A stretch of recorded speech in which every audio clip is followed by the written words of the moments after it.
The webinar will begin shortly. Please remain on the line.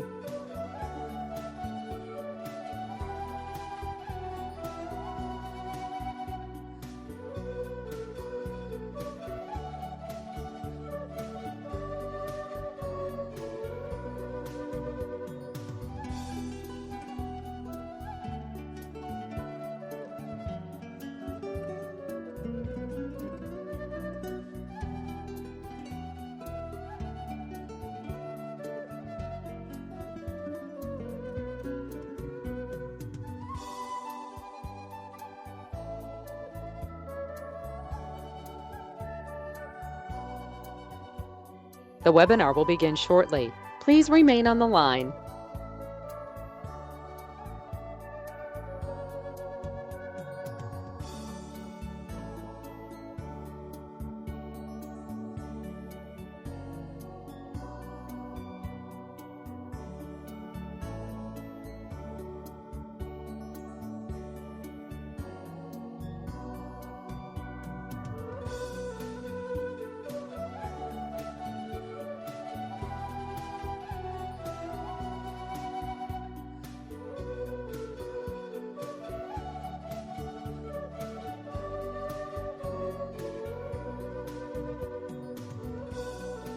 The webinar will begin shortly. Please remain on the line.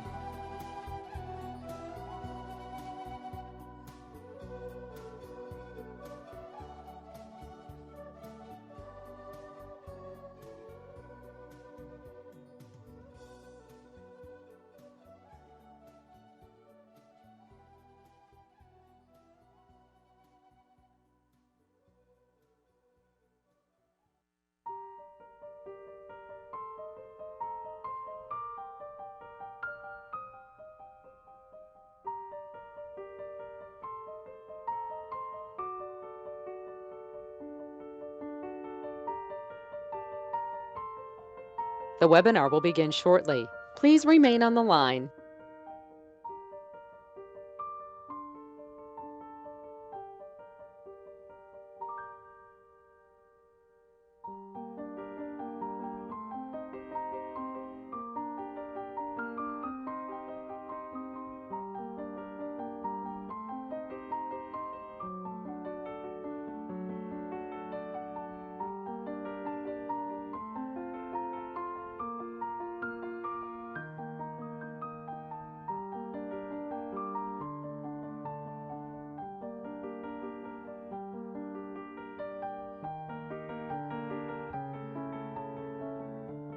The webinar will begin shortly. Please remain on the line.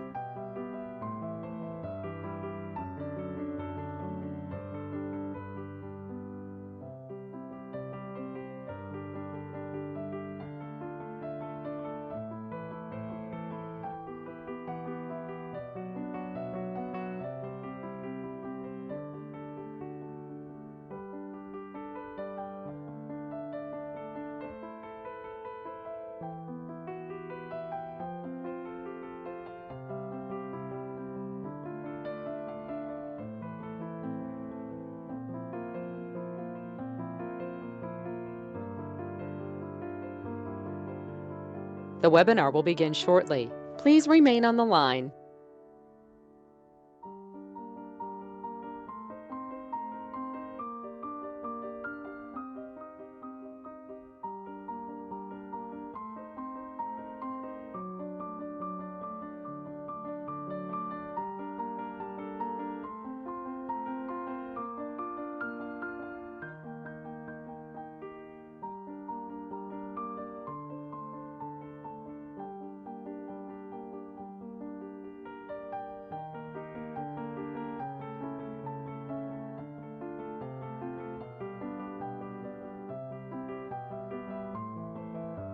The webinar will begin shortly. Please remain on the line.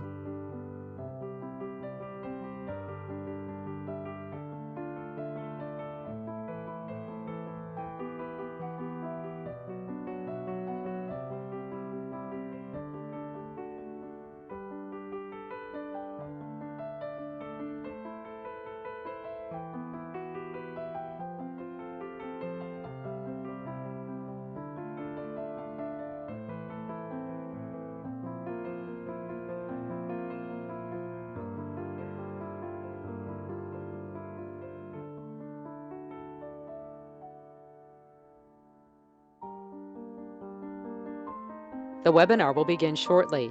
Please remain on the line.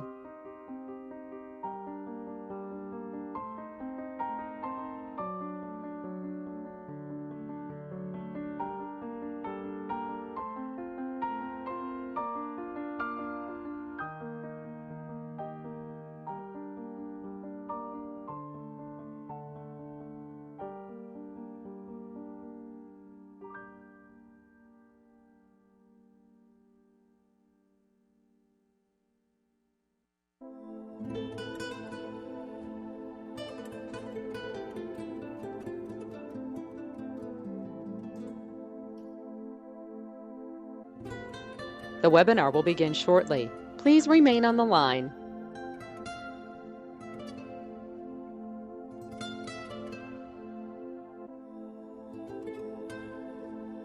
The broadcast is now starting. All attendees are in listen-only mode.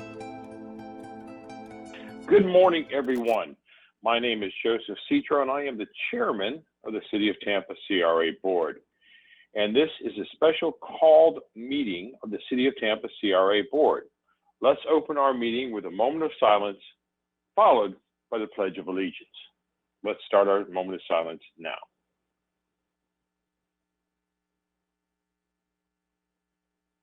I thank you very much. If you can stand, please do, and let's recite the Pledge of Allegiance.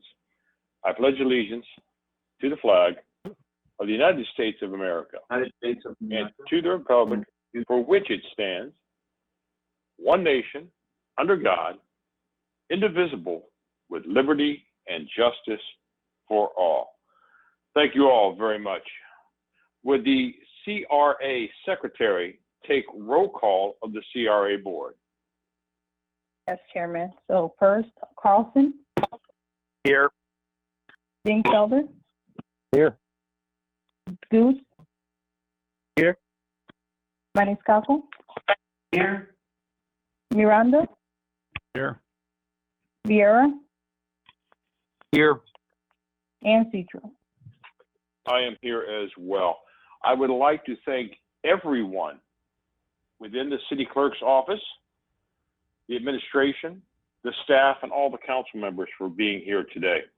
Today's special meeting of the CRA was called by myself, Joseph Citro, at the end of April 2nd special called CRA meeting pursuant to Article 2, Section 3 of the bylaws of the CRA.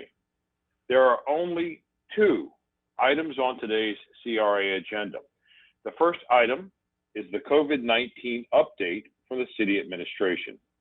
I would like to now introduce Chief John Bennett, the mayor's chief of staff, who, together with other from the city administration, will provide the CRA board with an update to the local COVID-19 state of emergency. After Chief Bennett's presentation, I will allow each of the board members approximately 5 minutes to ask any questions or make any public comments that they may have regarding the COVID-19 emergency and the administration's update. Chief, would you please proceed? Good morning, Chairman. Good morning, Board. Good morning, public. We will do a similar briefing that we did a week ago, Tuesday. Again, thank you for inviting our staff to share with you our situation report under the CRA agendas. Chairman and Board, as you know, we're still under a state of local emergency, and we're still operating under the concept of this real-time sustainability and resiliency of shocks and stressors relating to saving lives under COVID, and of course, trying to sustain and recover the economic impacts. We continue with the mayor's strategy of continuing to sanitize our facilities, our vehicles, making sure our personnel and our public are full of education around sanitizing. Of course, you've watched the evolution of the social distancing to the safer at home order. We continue to support the triage, collection, quarantine, test, and treat model with our medical partners. And of course, our message of stay calm, be kind, and stay safe still exists throughout this emergency. We ask all of us to work off credible information. Our Tampa Gov has 55 updates related to COVID-19, and Ms. Bauman can explain additional opportunities to stay informed. And as you know, we've been sending you daily situation reports from our emergency management group through Chief LaCicero's department.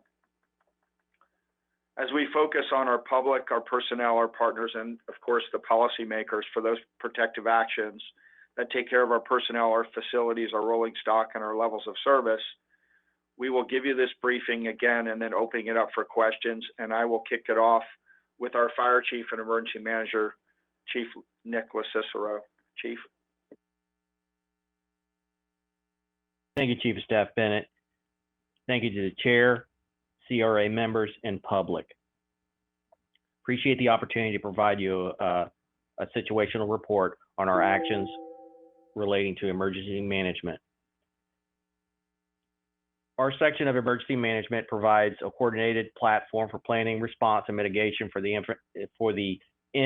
events we are facing today. Events of consequence are before us today, and through the auspices of emergency management and supporting emergency support functions citywide for operational coordination, we continue to move forward. I would like to provide you a bit of a timeline with respect to information relating to COVID-19 as we continue the support of a citywide effort. We continue to support after the March 12th executive order signed by the mayor identifying a local state of emergency. Since that point, we have continued daily administrator and directors calls in which we discuss issues of importance for the city and a ramp up as the virus and circumstances prevail. We continue to support through partnerships the Citizen Information Center, as was stood up on March 17th. The City of Tampa Emergency Operations Center activated at level 2 on March 19th, and we continue to maintain that level of serviceability to this day. We provide situational briefs published daily. We provide state information that we collate daily as well. And as of this morning, state cases for COVID-19 settle at 15,698, with Hillsborough County cases settling at 631. The primary City of Tampa emergency management goals are these: to align our priorities with senior leadership in response to COVID-19, to ensure response resource requests are met while communicating with other city departments and stakeholders. We are continuing to proactively engage unified relationships with Hillsborough County Emergency Management through an integrated emergency management approach. We continue to communicate with Hillsborough County Health Department. And our main takeaway is personal responsibility and discipline with respect to social distancing and the stay-at-home orders. And that concludes my EM summary. Thank you. Thank you, Chief. Chairman and board, next up is our City Attorney, Gina Grimes. Gina. Good morning, everyone. Since our last COVID update on Tuesday the 30th, the governor has issued 5 more executive orders. The most significant legal development since our last COVID update was the governor's Safer at Home order that was issued on April 1st of last week. Fortunately, the governor's stay-at-home order or Safer at Home order was similar to the EPG's Safer at Home order that was already in effect. So that diminished the number of questions that were raised after the governor's order went into effect. So his Safer at Home order is very similar to the existing county EPG Safer at Home order. It urges and mandates people to stay at home unless they need to leave for 2 reasons: to conduct essential activities, such things as going to the doctors, the grocery store, conducting recreational activities, And the governor also added to essential activities something different than we had in our local order, and that was church gatherings were also identified as an essential activity. The other reason that you're free to leave your home is if you conduct essential services, and the list of certain jobs and job sectors in the governor's order was very similar in most respects to the list of essential services that we had in the EPG Safer at Home order. To ensure that the public understood the effect of the governor's order, the city did update its website and COVID page to address the minor distinctions and some of the different terms that were used in the governor's order. But we did not have an influx of questions. Obviously, the public is becoming quite familiar with what's allowed and what's not allowed under a Safer at Home order. So his order did not generate as many questions as the initial EPG Safer at Home order. The governor also issued his own FAQs, frequently asked questions, that concisely addressed some issues that were raised in his order, and there is a link to that FAQ on the city's website. The other update I'd like to give you is with respect to as far as COVID is concerned. From a legal standpoint, we have shifted in the last week a lot of our resources towards two things in service to this city council. The first item is working on coordinating the city council regular and CRA meetings. And then the second thing is a proposal for rescheduling or resuming your quasi-judicial hearings. And we did that based on the discussion you had last week, indicating that you wanted to get back to work. So Morris Massey, who has done the lion's share of the work in our office, has been working nonstop the last week in trying to identify a schedule for, and this is with respect to your regular and CRA meetings. He's worked on the schedule. He's drafted rules of procedure. He's evaluated with T&I staff and the council attorney, communication media technology options, evaluated the venues. He has also extensively worked on the different options available so that the public can participate in the regular meetings and the CRA meetings. And that's really what's been the most difficult. He's also worked on the agenda and also all the changes in the notices for these meetings that we have to issue, the changes related to the different forms of advising the public of the different forms of participation. And of course, all of this was done in coordination with Marty Shelby, the council attorney, who I'm sure has kept you updated on all of this every step of the way. Late last night, I issued to you a memo about the second item, and that is rescheduling or resuming your quasi-judicial hearings. It's just a proposal. It's certainly not set in stone. The difficulty with developing a proposal was trying to decide or determine when it would be safe to resume quasi-judicial hearings, because those are hearings in which all the participants need to be physically present in order for us to conduct those kinds of hearings. So we evaluated the number of applications from all the canceled public hearings in March, April, and May, and then evaluated the new applications that have been filed, and the public has been able to file a substantial number of additional new rezoning applications. And so in that memo, I'm asking you to consider scheduling various different hearings with various different applications in a manner that is an accelerated pace, but it would allow you then to catch up with all of the canceled hearings. You would be able to catch up by the end of June.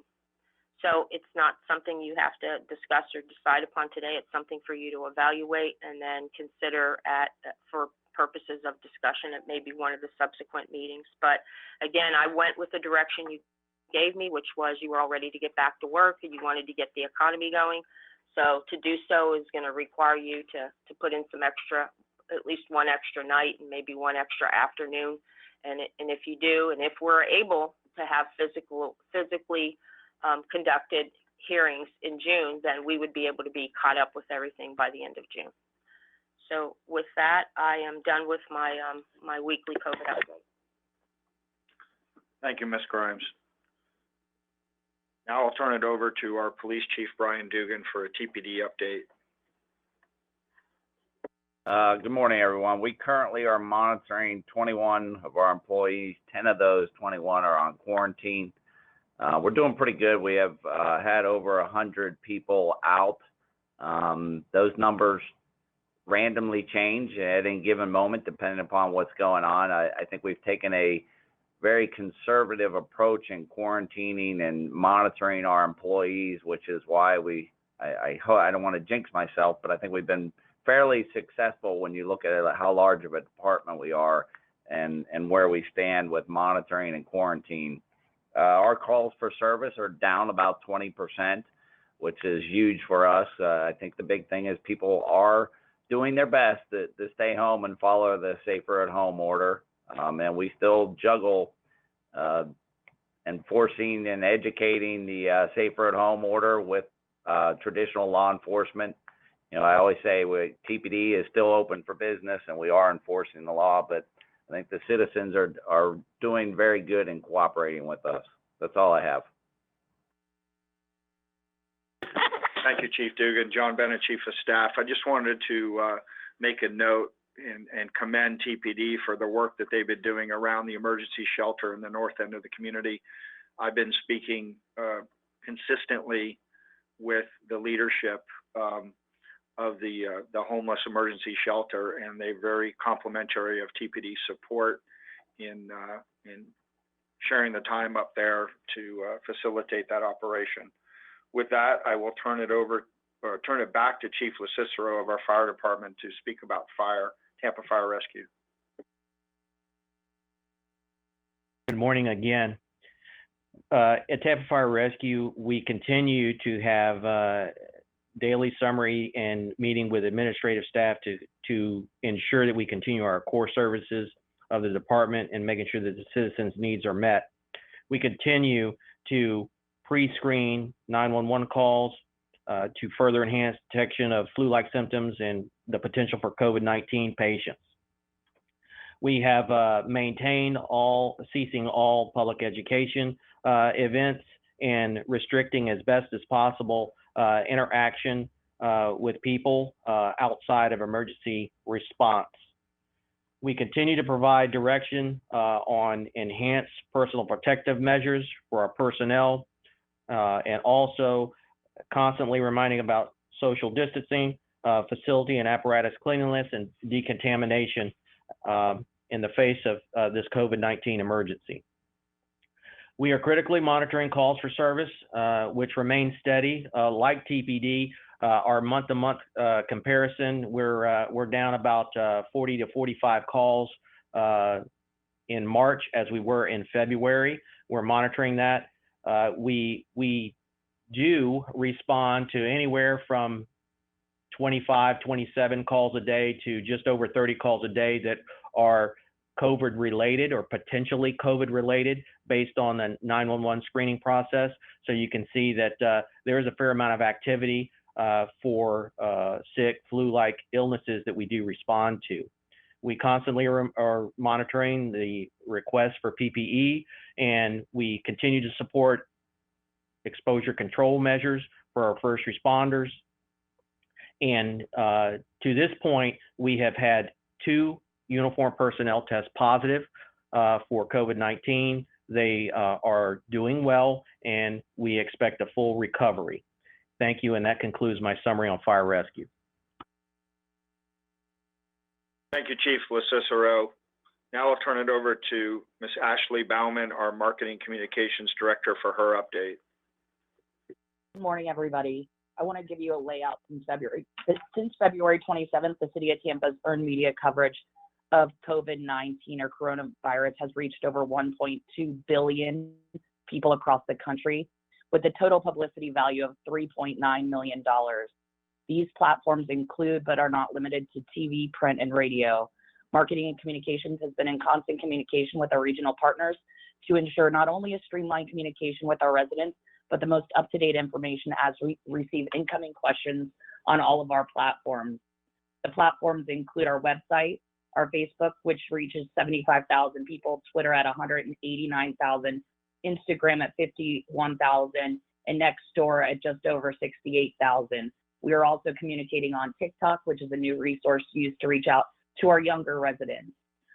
Our website on COVID-related page views has reached over 651,000 views. Our total new followers on social media is over 19,000. That is a total of 315,902 people we communicate with on our social media platforms, with a reach of 7.8 million people. We have put out over 60 informative videos and sent over 42 related press releases. We have sent 64 bilingual messages and 11 business relief messages, more to come as more information is available. Our Tampa Ready has over 81,000 subscribers. Beyond our traditional communications efforts, we've been hosting Facebook Live updates every day, PSAs on all iHeart radio stations featuring a myriad of celebrity DJs. We even started a region-wide dance party every night at 6 p.m., which I'm sure a lot of you know about. Digital billboards and other paid media communication are going up around the city and county in collaboration with Hillsborough County. And that concludes my report. Thank you, Ms. Baumann. John Bennett, Chief of Staff. I just want to point out that a lot of times Ms. Baumann's work is in cooperation with the Joint Information Center of Hillsborough County's EOC. And just a reminder to the board and to the public that we are working under emergency support functions, which includes the incident command structure. And there's a sense of local and regional support. And we're working with our Tampa Bay regional partners on a daily basis. So everything that Ashley does and discusses is in conjunction with that Joint Information Center to make sure that our messages have a focus of one voice throughout the region. With that, I'm going to turn it over to our Neighborhoods and Community Affairs Administrator, Osea Wynn, for her update. Good morning, everyone. We're still overseeing the Recovery Call Center in the EOC. The recovery time is, the calls for the times are from 8 a.m. to 8 p.m. with weekend shifts. Sunday, Easter Sunday, we will not be live with any calls. But we will start up again on Monday at 8 a.m. Sorry about that. The nature of the calls have been primarily related to the mayor and the county executive orders, and we have had legal staff present in the call center to answer those calls, as well as calls regarding social services and business resources. In addition to that, we've been doing a very intense outreach through our community partnerships to faith-based organizations. As we know that this week is Holy Week, yesterday started Passover, and in 2 weeks we'll have Ramadan. And even though we are sensitive and respect other beliefs and means of worship, we cannot relax on the message of social distancing. And so that we can continue to flatten the curve with the number of cases within the city of Tampa and Hillsborough County. So with that, we've engaged with the community, with the religious organizations. We created an interfaith PSA message of love and unity, and that should be coming live within today or tomorrow. We've also been collaborating with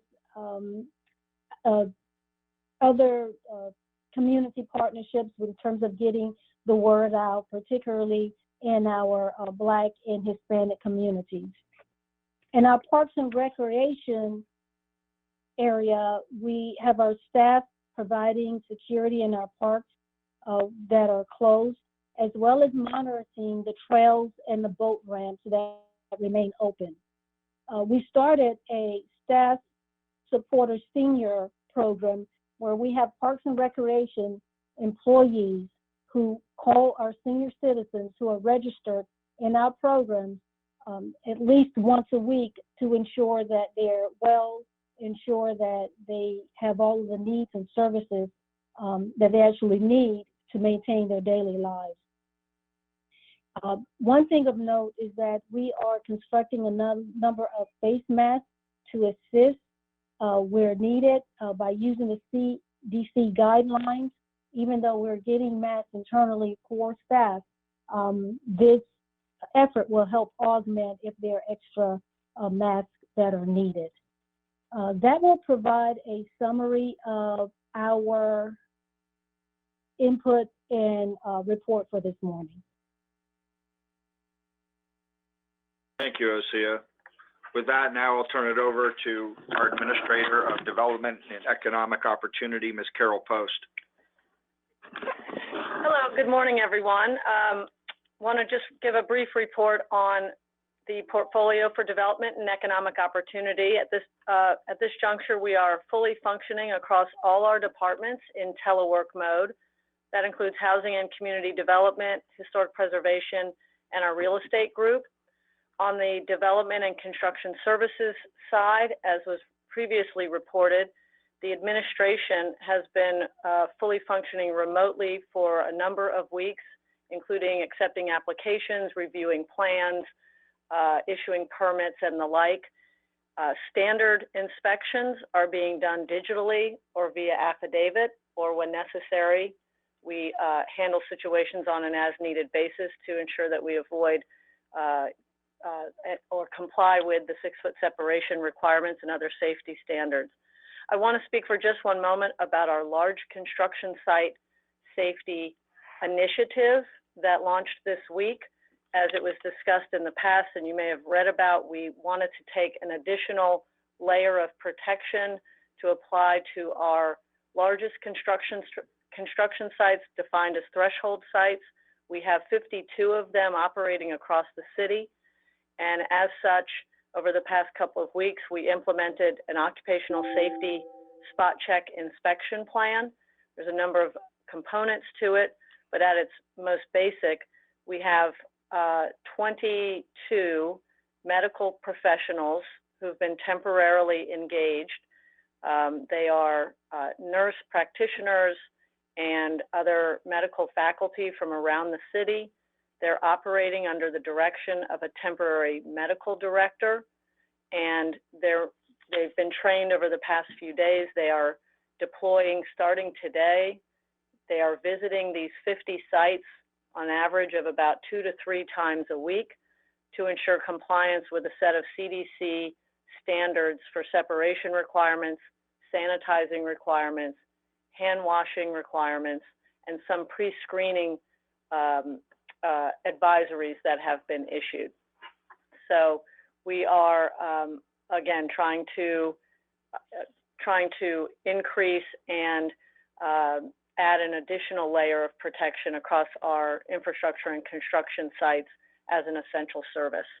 So with that, I will conclude my report. Thanks. Thank you, Carol. We will now turn it over to Ms. Jean Duncan, an administrator over our infrastructure and mobility group. Jean? Yes. Good morning, CRA Chair and CRA members and our public.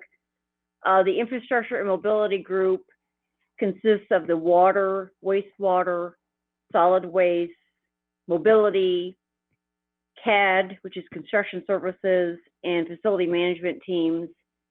And we have introduced social distancing and other safe protocols to all of our teams to ensure that as they continue to provide these core services, they are working in a very safe environment.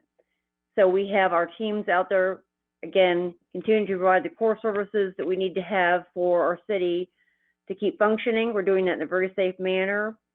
Some specific things that we're working on is supporting the Raymond James COVID testing. We will be testing again tomorrow morning. That process is working very well in conjunction with our Tampa Police Department and Hillsborough County. We'll continue to do that as long as the test kits become available and make that available to our public. Another initiative that we have going on is to be placing social distancing messages out on our roadways with our variable message boards to remind folks about the practices we need to keep in place. We're also placing stencils on sidewalks as we have pedestrians and bicyclists out wanting to get fresh air and get out of their homes. We want to make sure that they continue to practice those protocols to stay safe. So we're putting those throughout the entire city in all neighborhoods, some reminders to keep the protocols in place so we can get past the curve. And that's all I have this morning to report. Thank you. Thank you, Jean. Now we have our Chief Financial Officer discuss fiscal responsibility, Mr. Dennis Rojero. Good morning, Chair. Good morning, everyone. I'll begin by again reminding everyone of the city's history of conservative financial management, and it being the cornerstone of our financial planning and decision-making. As you know, we've always emphasized our fund balance and reserve across all our funds, whether, for example, the general fund or our enterprise funds. So using that as our jumping off point, our broad-based emphasis, of course, will remain our critical services, parks and recreation, public safety, and public works.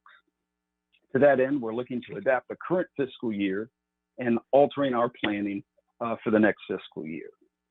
Of course, we're halfway through this fiscal year, scrutinizing our current and planned expenditures for potential deferral and alteration, either deferral to the next fiscal year or to a time when we've recovered. Pardon me. Regarding our financial risk factors, of course, they will remain both our revenues and expenditures. Our primary financial risk factor at this time, of course, is our revenues. Not only because we know they're going to go down, and they will, but also because the data lags significantly for so many of them. So to that end, we're talking with the state, we're talking with our professional finance associations and other localities. The bottom line is we're all part of the same big club, and there's the same level of uncertainty out there with many of our major revenues. Regarding expenses, as I've said, we're looking at altering our expenses to meet these headwinds, but also, of course, looking closely at what's occurring at the federal level for their current and what looks to be their future local government financial support. They have identified a significant amount in the third phase stimulus, and it appears that a fourth phase is imminent. So as we get through the detail and figure out what and when, pardon me, the funding local governments, especially the city of Tampa, will be getting, that could sand the edges off some of the revenue risk. On a positive related note, as you all know, the city has a very successful state and federal reimbursement history. It was tested and honed during and after Hurricane Irma. You had the Irma event, and then you had the months and months of scrutiny and documentation and communication required to get reimbursement. And from that, we have a tried and true process internally, and we combine that with continuous communication with both the state and federal authorities. And to their credit, our contacts at the federal and state level have been very accurate, very responsive. As such, we have a lot of confidence that the majority of expenditures associated with this emergency will be reimbursed by the state and U.S. government. So we'll track that, we'll keep everybody abreast, but our primary financial risk right now is the uncertainty associated with our major revenues. Thank you. Thank you, Dennis.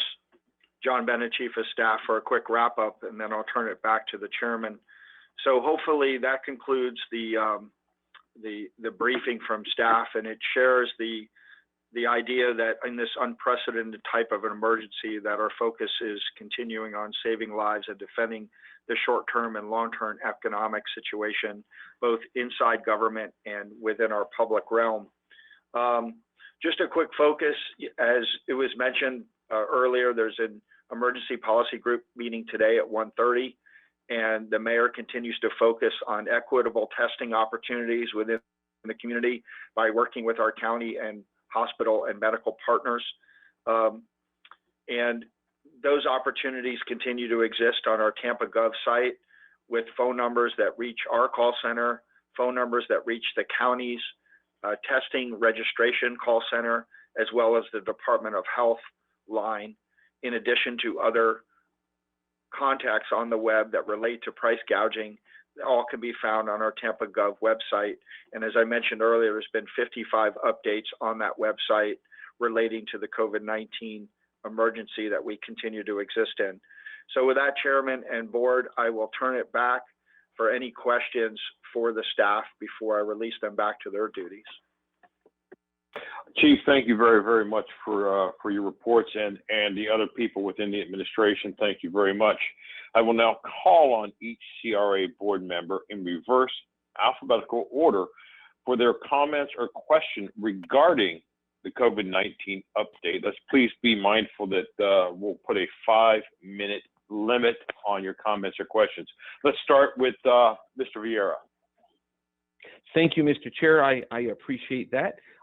Just continue to salute the administration on their work. It's calm, measured, resolute. That's how I like it. That's how we all like it. I would tell the administration, just keep on doing the good that y'all are doing. I was glad to hear that calls for service from police are down 20%. I think that many of us were worried that the opposite would happen with this kind of an emergency. Obviously, one of the things that I think we've all heard, and I know obviously our friends in law enforcement have heard this because they've been very, very vocal about this, is that during times when people are in their homes all day, there's potentially a rise in crimes involving things like domestic violence. And I know that our Chief Dugan and our friends in law enforcement know that because they've been on the forefront of that. And that means that groups and organizations with boots on the grounds with our families, churches, charities, houses of worship, outreach organizations for battered individuals have got to be given more support from all of us in the community, every person listening. And that especially goes to religious organizations that often play a pivotal role in this endeavor. And we all know that our churches and houses of worship, yesterday I was begun Passover, I believe, and happy Passover to all my Jewish friends, they're doing a lot more with a lot less right now because the absence of live services and whatnot means that they're going to be getting less revenue. I did have a question, excuse me, if I may, to Chief LaCicero. You had mentioned, sir, and through Chief Bennett, of course, that there were a couple of firefighters who got COVID-19. I would assume, is there a presumption or assumption with Tampa Fire that any first responder who gets COVID-19 that it's work-related? How are we dealing with those folks whenever it comes to workers' compensation? Just a question of curiosity. Thank you, sir. And as I would like to start to answer that question, I will look to hand off to Chief Bennett because just today he elaborated on some things on the HR side. But I will tell you this, we are very, very deliberate on those exposures that our personnel, and we work very, very closely with TPD, and we want the best for their employees as well. It's a very deliberate process on how we track exposures. And quite honestly, this is precise actions that we are taking because we can't afford to get it wrong, but with imprecise data on the uptake. So we're very measured in our response on how we parse those out. And on the front end, to answer your question, some of those could have been travel related. And we look very, very closely in many cases about fire rescue. And in many cases, it's pretty evident that it is an on-the-job exposure just based on the circumstances that prevail when we go through the review immediately after information comes to our side. So we look at it very, very closely. Again, it's required precise action on our part with not a whole lot of data on the front end because there's disparate parts that come in. But we do look at it very, very closely, and it can be both. But with that, if Chief Bennett's on the line, he may want to expound on the workers' compensation piece. Chief Bennett? Thank you, Chief. Thank you, Chief LoCicero. Great question, Board Member Vieira. So as it relates to human resources and our personnel, the mayor authorized, which actually started at the state level with state employees of public safety and others in the public safety domain, that there is a presumption for public safety workers that any test positive COVID cases would be related to their work assignments. Therefore, the presumption of workers' comp exists for both police and fire. In addition to that, many jurisdictions in the mayor has also adopted that any city employee who is test positive for COVID would also have their co-pays and deductibles waived throughout the treatment of that. And that will extend 30 days past the last day of our state of local emergency to the employee and the dependents, because as we know, this type of virus or disease of life can be brought home to the families for those employees that are doing the essential work. So both our sworn and our non-sworn are completely covered as it relates to COVID-19. And thank you for asking that question about our personnel. And yes, sir, Chief, I appreciate that, sir. I know that Jimmy Petronas with the state of Florida has, from what I've read, is looking at doing a presumption, I believe it is, with Florida for, state workers, I believe in medical field and in first responders. Down the line, I would love to see our legislature look at our workers' compensation laws, especially as they apply to medical workers on the front line and first responders, with a presumption of sorts or something nearing that for individuals who get COVID-19, because this is obviously going to be a very acute issue, I think, down the line for our workers, and I think that's important. Mr. Chair, I want to make sure, may I ask one question, sir? Yes, Chair, Mr. Pierre, please, go ahead. Okay. Yes, go ahead. Thank you, just making sure. And just real quick to Chief LoCicero, if I may, I forgot to ask, with regards to timing being appropriate, as we evaluate plans to return to meetings when this crisis has passed, or when the state of emergency is lifted, how long after the state of emergency is lifted would you recommend our going back to business, so to speak, time-wise, et cetera? Just, within your capacity as a chief, as a first responder, as a medical, as a safety professional, if you can answer that question, sir. I don't know at this current time, sir, if there's an appropriate time. I can tell you that the mayor, the chief of staff, and city administration is acutely aware of needing the city and all services to totally get back on their feet. As you pick up on the news, the modeling's change. We are leaning into the issue, and we're trying to pay very, very precise attention as to the right time. But to answer your question, I don't have an answer for you at this point in time of when that date might be. Okay, thank you, Chief. I appreciate that. And Mr. Chair, nothing else. I'll be asking questions, if I may, on the second issue later on, if I may. But that should be it for now. Thank you, sir. Thank you, Mr. Vieira. Now, Mr. Miranda. Mr. Chair, I will adhere to the 5-minute rule, I promise. I just want to thank the Mayor Castor for doing an outstanding job, being bold and doing what she did at the outset of this horrible COVID-19. And it takes guts to do that. It takes a leader to be a leader when you have to lead. But you can't be a great leader unless you have a great chief of staff. And that I can tell you we have. But then I'm going to go down the list. You can't be a great chief of staff unless you have great department heads.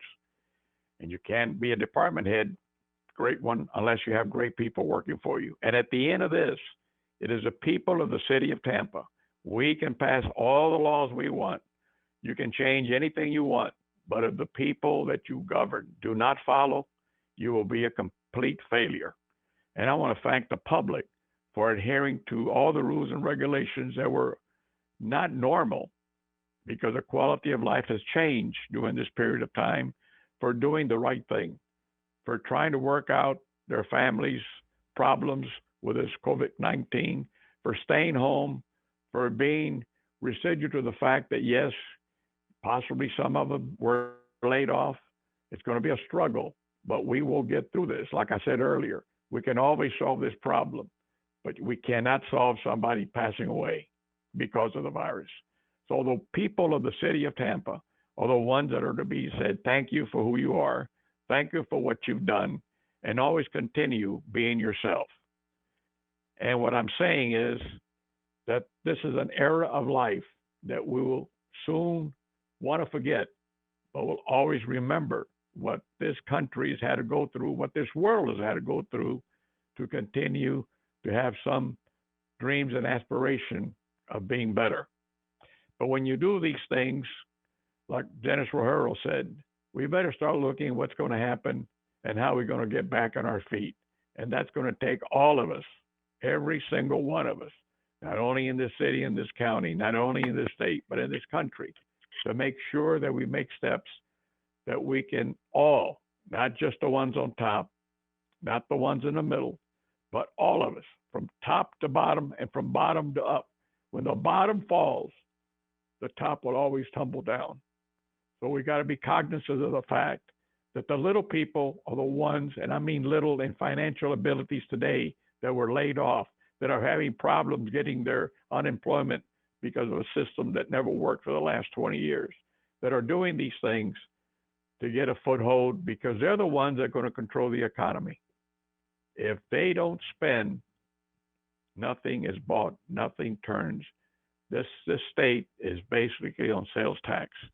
And when you have only one revenue, main revenue, it takes a little while to get back on your feet. And I'm sure the governor is going to do the right thing and get this state moving again.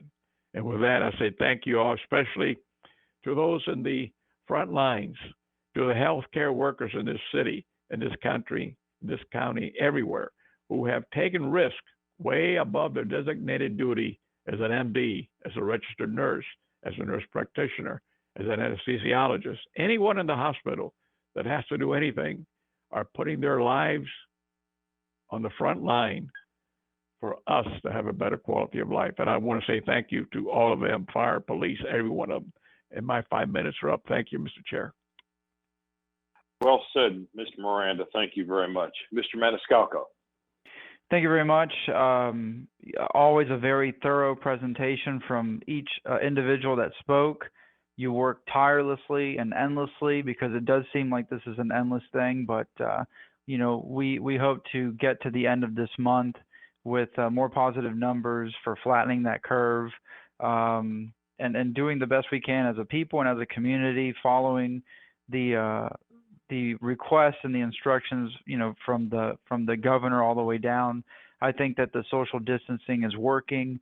I do come to City Hall. I'm here at City Hall, isolated from everybody else. Everybody's in other places, and I see that the traffic is light. I don't see people out. I see people following the rules. The grocery stores might be busy, and that's normal. Folks have to eat and whatnot, but people are staying home and they're adhering to the guidelines. Again, I want to thank our mayor for her leadership and being at the forefront of this before the state stepped in. And it's true. I mean, we saw how she's been fighting to keep this community safe, this city safe, this county safe in that manner. I really can't say anything more other than thank you to everybody for all their hard work, because this is something that we could not have imagined.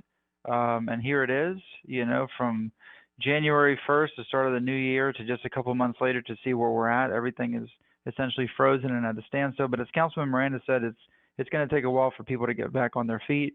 Restaurants, small business owners, people that live paycheck to paycheck, people that have been laid off, and people that are in fear of getting laid off. I talk to people every day by phone and whatnot, and folks have lost their jobs, and other people are just waiting. Maybe another week, maybe another 2 weeks. We don't know what's going to happen. People are scared, but as a community, we're in this together. We lift each other up. A rising tide lifts all boats, as the saying goes. That's been used time and time and again. We'll get through this, but this is something that we will remember for the rest of our lives. This is our moment of uncertainty, but at the same time, we're resilient as people. We always come together and we're strong. And just the United States in general, beyond the city of Tampa. We are a people that always fights and always moves forward in the face of whatever danger or whatever uncertainty we have. As a millennial, I remember graduating college, and it was right as the Great Recession was beginning. It was at the end of 2007, and it was very tough. So my generation is seeing this, 2 times before the age of 40, where, there are no jobs. It is a struggle. It's not as easy as it was before. We see the economy as it is, from the stock market all the way down to the local level. Everybody's feeling this, no matter what class, what amount of wealth, from the very poor to the very wealthy.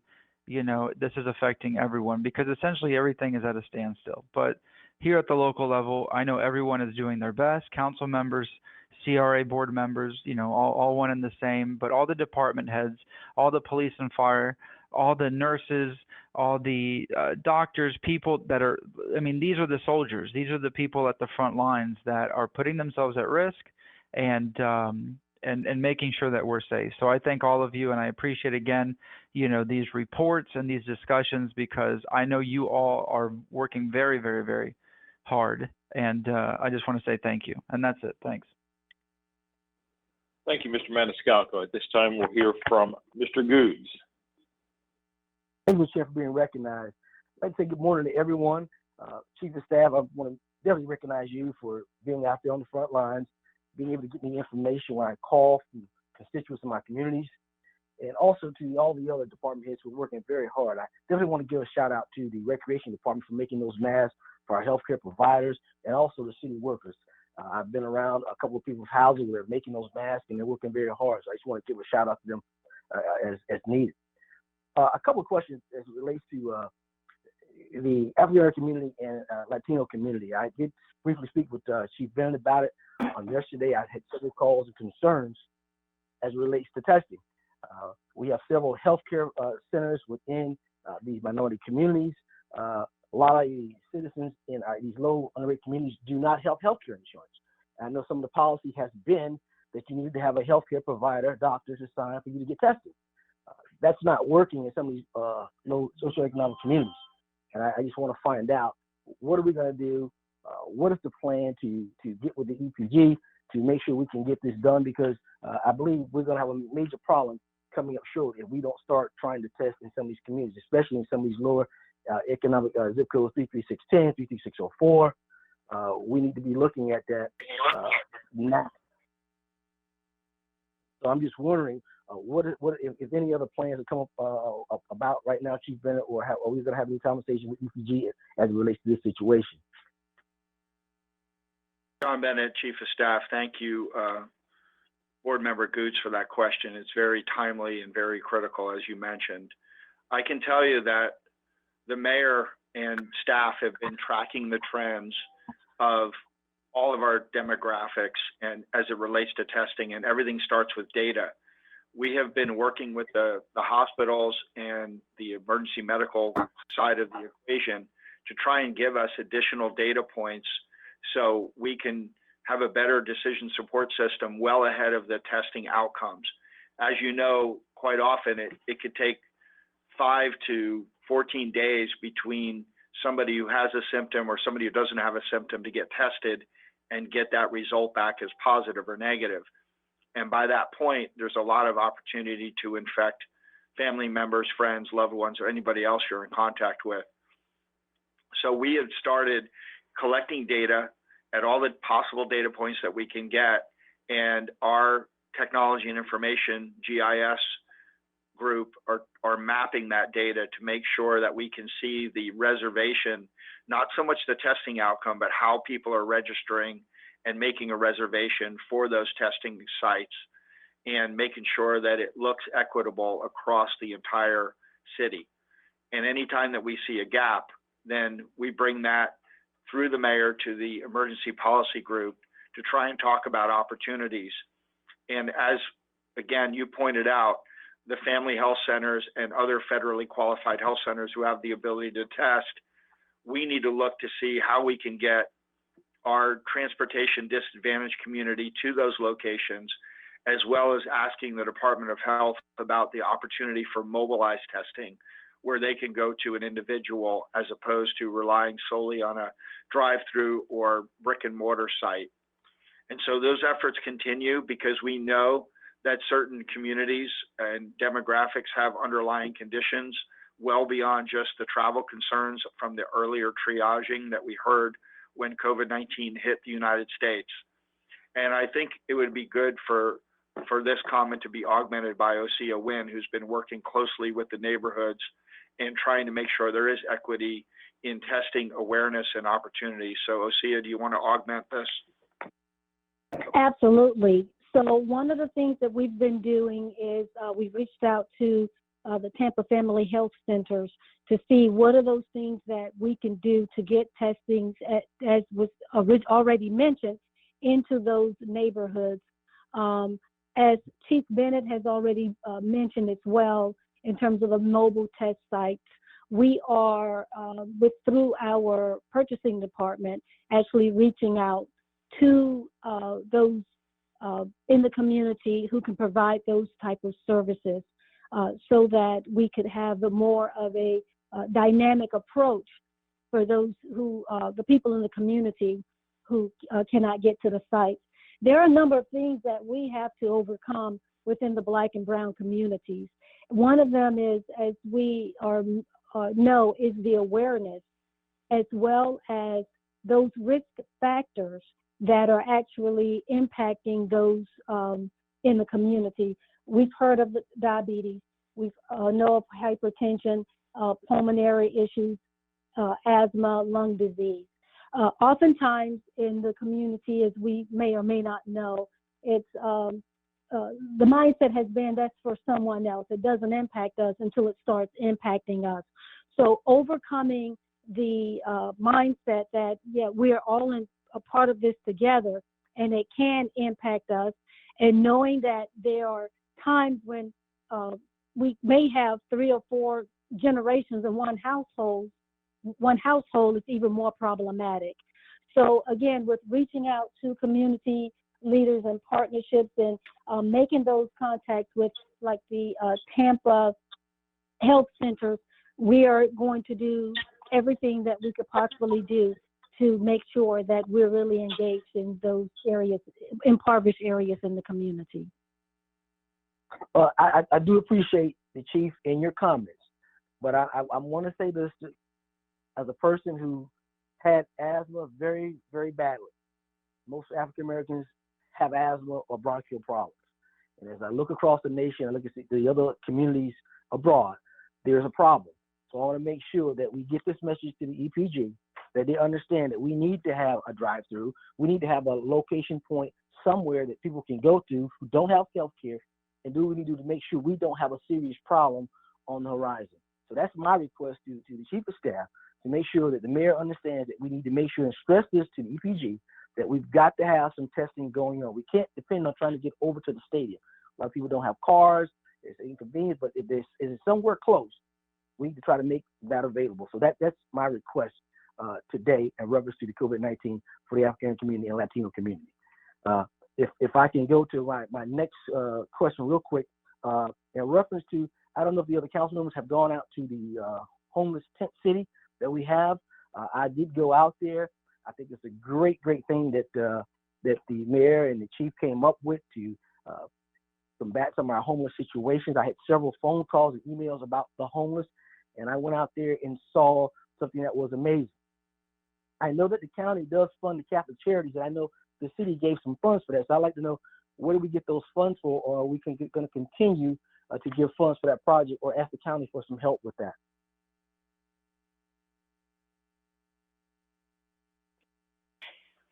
John Bennett, Chief of Staff. Well, first, thank you, Councilman Gooch, for recognizing the efforts that went into the emergency shelter for our homeless as it related to Safer at Home, and coming up with this emergency home, if you will, that provides food, clothing, shelter, and medical opportunities.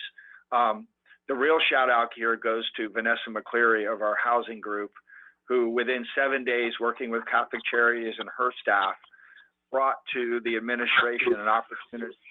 to support this through an emergency services grant or emergency solutions grant.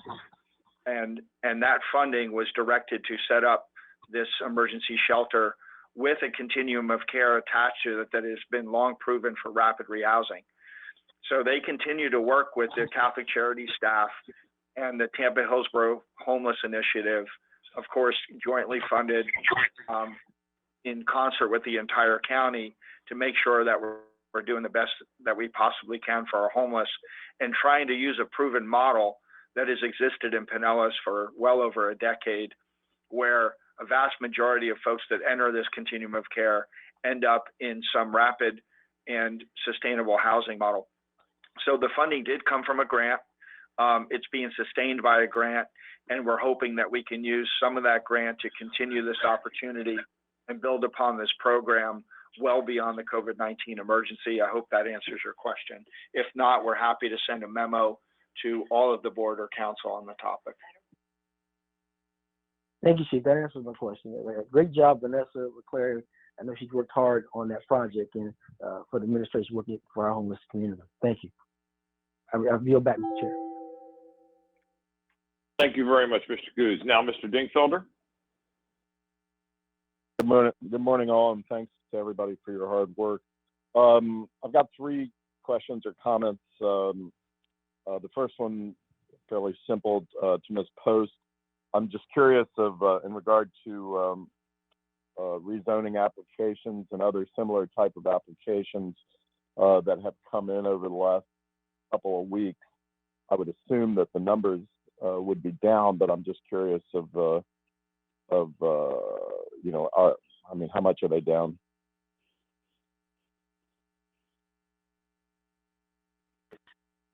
Hi, this is Carol Post. Great question. We thought they would be down. We thought we would be experiencing declines as well, but in fact, we are not. The filings have remained fairly consistent, particularly rezonings are holding pace. So I actually think that's a positive thing that this industry as an essential industry is continuing and keeping a pace. As you know, we are challenged on the horizon to ensure that we keep pace with these. And I know the council's office is working steadfastly to work through how to address our quasi-judicial hearings and the like, so that we can catch up and then get back on pace. But we are not seeing a downturn in the filing requests. Not yet, anyway. Okay, thank you, Ms. Post. That's good. That sounds like our community remains optimistic on the economics. Hand in hand with that, Ms. Grimes, thank you for your lengthy memo in regard to City Council's quasi-judicial process. Are we also working on getting the variance board and the ARC, et cetera, the other quasi boards up and running perhaps in June or July? Gina Grimes. Yes, Mr. Dingfelder, we're working on that same issue. Kate Wells from our office has already put together a proposed schedule she sent yesterday to the Development Services staff. And she too has a proposed schedule that if followed will allow all those canceled hearings to be caught up by the end of June. So we're hoping June is the month that we can all get back to work physically. And so we have established schedules that if everybody's willing to, to put forth a little bit more effort, and that we could get caught up. And remember too, this requires a lot of effort on the part of all of our voluntary board members for the ARC, the BLC, the HPC.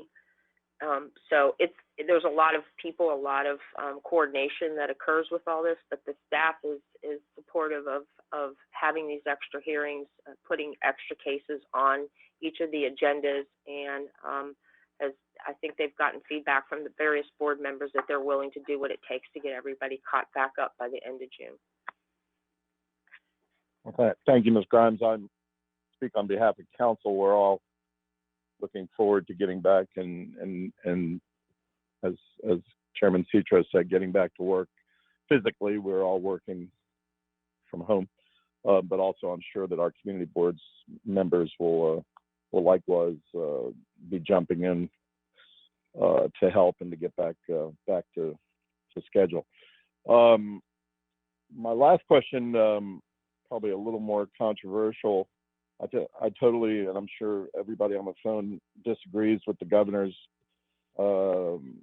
revised memorandum or order where he included church attendance as an essential service, but that's neither here nor there. He is the governor, and he has that power to do that.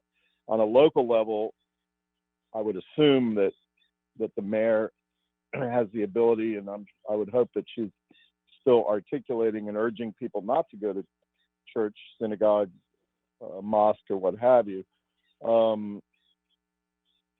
I'm curious, along those lines, Ms. Nguyen and also Ms. Bauman, what is our message to the community in regard to, obviously, we're in the middle of Passover.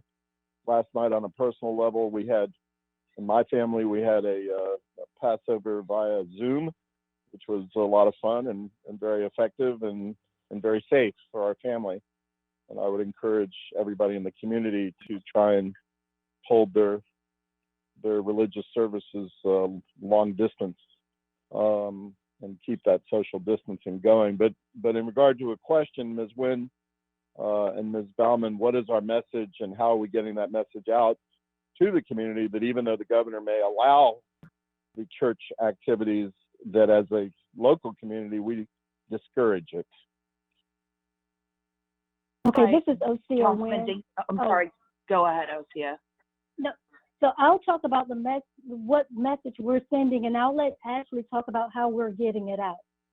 So we've reached out via email to our faith-based leaders within the city of Tampa, as encouraging them to practice social distancing by following the CDC guidelines, by saying if they had to gather less than 10 while remaining 6 feet apart. But what we really want them to do is to embrace the use of digital technology for their worship services. So we get calls, we get email messages, text messages, but Ashley and her team have been really instrumental in getting this out to the public. And I'll let Ashley talk about that and what they're doing. Thank you, Osea, and Councilman Dingfelder, as well as all CRA board members. As of midday yesterday, if you go to tampagov.net/COVID-19, there is now a button for faith-based organizations and our messaging. Yesterday afternoon, ahead of sundown, the mayor put out a Passover message. We fully intend to do that as we move into the Easter weekend. We are also putting a multi-denominational faith leaders message out today. We are finalizing it right now. This will go out both on our social media platforms, but also in an earned media capacity. That being said, in my report, I also talked about the different PSAs and the different platforms that we are messaging on. All of this includes the drumbeat of a social distance message. We also have PSAs running on Spirit Radio, and those mimic that message.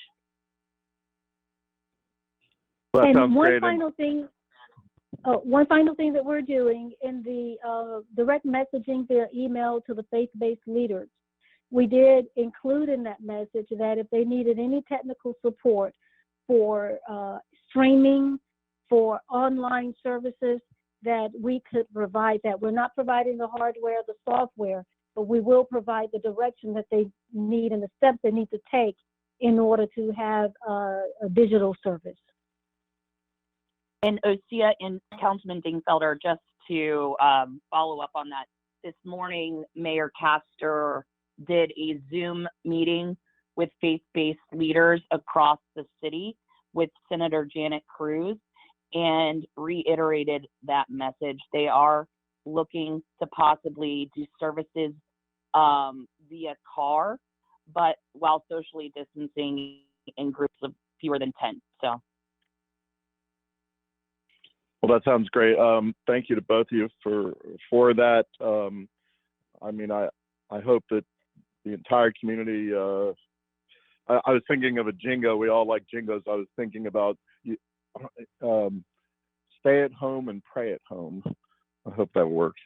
You can you can use that with my permission. All right. Anyway, on a serious note, I appreciate all everybody's doing. Thank you. Bye bye. Thank you, Mr. Dinkfelder. Mr. Carlson. Morning, everyone. My colleagues have said a lot of the things that I wanted to say, so I'll say two quick comments and then I have a quick question. First, just to echo, thank you to Chief Bennett and all the staff who are working diligently through this and are responding to us and answering our questions offline and working to get the job done for our citizens. And especially thank you to the first responders who are putting their lives on the line every day for us. One of my big concerns, other than the health and safety of the public, is of course the fiscal situation, and Mr. O'Hara spoke about it a little bit. You know, I've spoken many times about my concerns about the fiscal recklessness over the last 8 years. Pamela Oreo saved, I won't get the numbers exactly right, but saved somewhere around $150 million in the general fund reserve during the Great Recession. And then the Great Recession was over for 2 years by the time the next administration took over. And the next administration left us with about half that amount. And in addition, we know that the other bond ratings are high, but that's on the heels of 4 tax increases. And during that time, there were a lot of frivolous expenditures, like a plus or minus $12 million boathouse when East Tampa's main community center had rats running in it, and kids couldn't play there. So my concern regarding the fiscal situation, we can talk about it more, and I hope to have Mr. O'Hara in a longer conversation in a month or two. But my concern is because so many taxes have been increased, we probably can't raise taxes. It sounded like the federal government will reimburse us some. I know this administration has been fiscally conservative. One of the things I asked for early on during the budget process was, please, let's add back into the general fund reserve, and the mayor and all of you did that. Unfortunately, it put a small dent in a big problem. And so if we suddenly run short, we have very few reserves in the general fund reserve. The rest of them are all tied to bond ratings, so we can't raid those. And so we don't have to talk about it now, but I just have some concerns because the last thing we want to do is to cut basic services as we come out of this because money was spent and accounts were drained down over the last 8 years. So to my quick question, and maybe you all answered this a little bit before to Mr. Vieira, but the business community really would like some predictability. I was on the phone with a bunch of business leaders yesterday. They would like some predictability about when they can get back to work. And I know this is a national and international issue, and there are externalities of people traveling and moving around. But it seems to me if the peak, it was May 3rd, I think now it's the end of April. If the peak is around that time, it seems that we would still be under quarantine or stay safer at home for at least another month after that, right? And so it seems like the earliest we could potentially get back would be June. Do you all have any, without holding you to a date, doesn't it seem, I think we're talking about holding quasi-judicial meetings in June, doesn't that also mean that the public probably could not get back to normal business until at least June? John Bennett, Chief of Staff. Thank you, Councilman Carlson, for that question. It's on the minds of everybody, both in the public space, our government space, and our partner space. As Chief LoCicero, and I won't speak for him if he wants to augment, but what we're seeing is data and hope. You could see from Ms. Grimes' work with her staff that they feverishly put together a plan to bring back government to its full capacity starting in June, knowing that if those dates had to roll for some reason, that we were prepared to roll the calendar and get caught up. I don't know that there's good science around this yet, other than the fact that the peak has been announced in the state of Florida. I think as a urbanized county the size that Tampa, Hillsborough, and our MSA is I think we're doing extremely well through all of the leadership that's been discussed and all the hard work of the front line and the messaging and our medical community of flattening the curve below the real risk factor, which relates to our hospitalization capacity. I am broadening the answer because I think it's so important that we stay on focus with the strategy to do that very thing, is to get people back to work and get our economy moving together. As far as timing goes, we're hopeful that if we get past and we keep that curve flat by the designated state peak of, little after mid-April, that things will get back online. But using that relaxation of the state of local emergency, to me, is going to be the flag that starts that countdown to get back to normalcy, because, as we know, there's that 14-day quarantine period if you've been exposed to a known source patient or known risk factor. So I've been using kind of a modeling concept of when the state of local emergency is lifted and all of the things with that there would still be a 14-day window of declining risk, if you will, to get back to normal. So I would say, arguably, if we look at peak and we continue to do all the good things that the leadership at the state and local level are telling us to do, that we can get back online as quick as possible. And I'm going to live off of Ms. Grimes' memo that hope will be full speed, full swing by June or sooner. So that's the best guidance that we have right now, and I hope that reasonably answers your question. Chief LaCicero, any augmentation to that? Could I just ask a quick add-on to that real fast? Charlie Lockwood from USF, either in the Mayor's Talk Show or another interview, said that he thought that people who had the antibody, meaning people who already had been exposed to it or gone through COVID, could maybe go back to work first. Is that any part of your policy? And is there testing coming for that? Do you know? That's an excellent question. So we had worked with the county. Our procurement team did some research, worked with the county's emergency management group and emergency procurement group, and researched the antibody testing. And we had a face-to-face with Dr. Lockwood, of course, in a social distancing setup, to validate the concept of the fact that it's difficult to get the traditional testing going. So our thought exactly was that, again, through the mayor's leadership and working with our partners, to accelerate our critical and essential service folks to see about the antibody testing.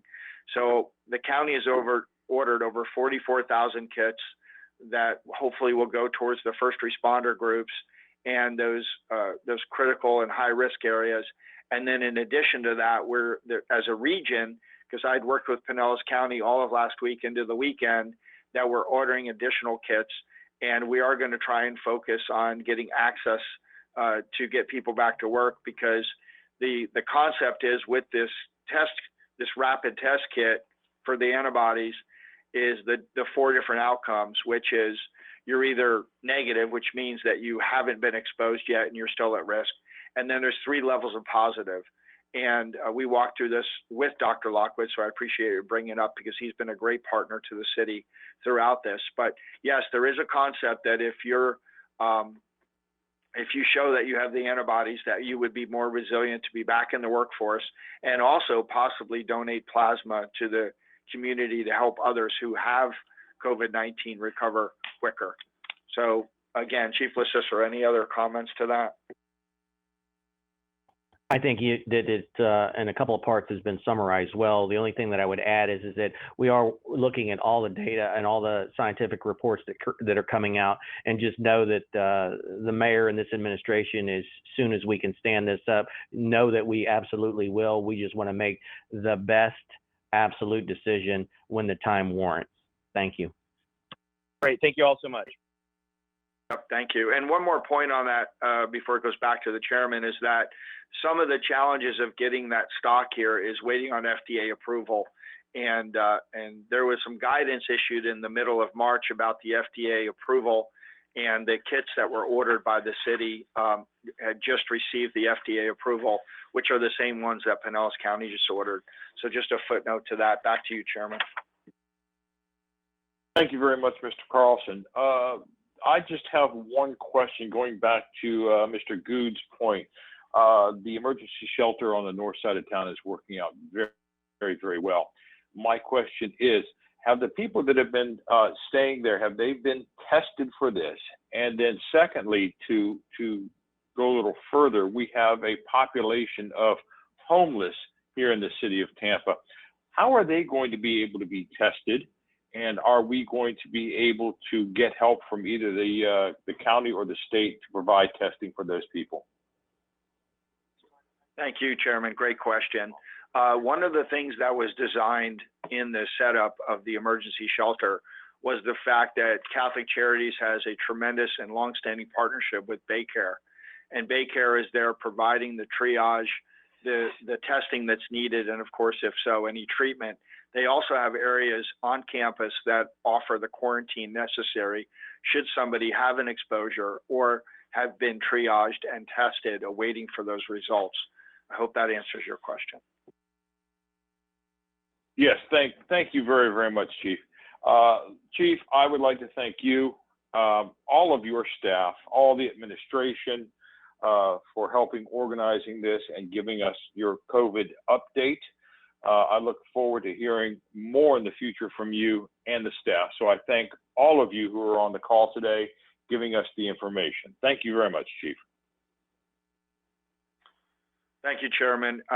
At this point, I am going to release the staff members other than the ones that are remaining for the second agenda item, which will Horace Massey, Carol Post, and Michelle Van Loan. So I want to thank all of our staff members and their teams for supporting the message this morning to the CRA board and the public. So, Chairman. Thank you very much, Chief. Everyone, please stay safe. I will now ask the CRA secretary to play any voicemail messages received regarding the special called meeting and advise us if any emails or documents have been received in connection with this special called meeting and whether those documents or emails have been distributed to all CRA members. Okay, yes, Mr. Chairman, at this point we have none. Just give me one moment.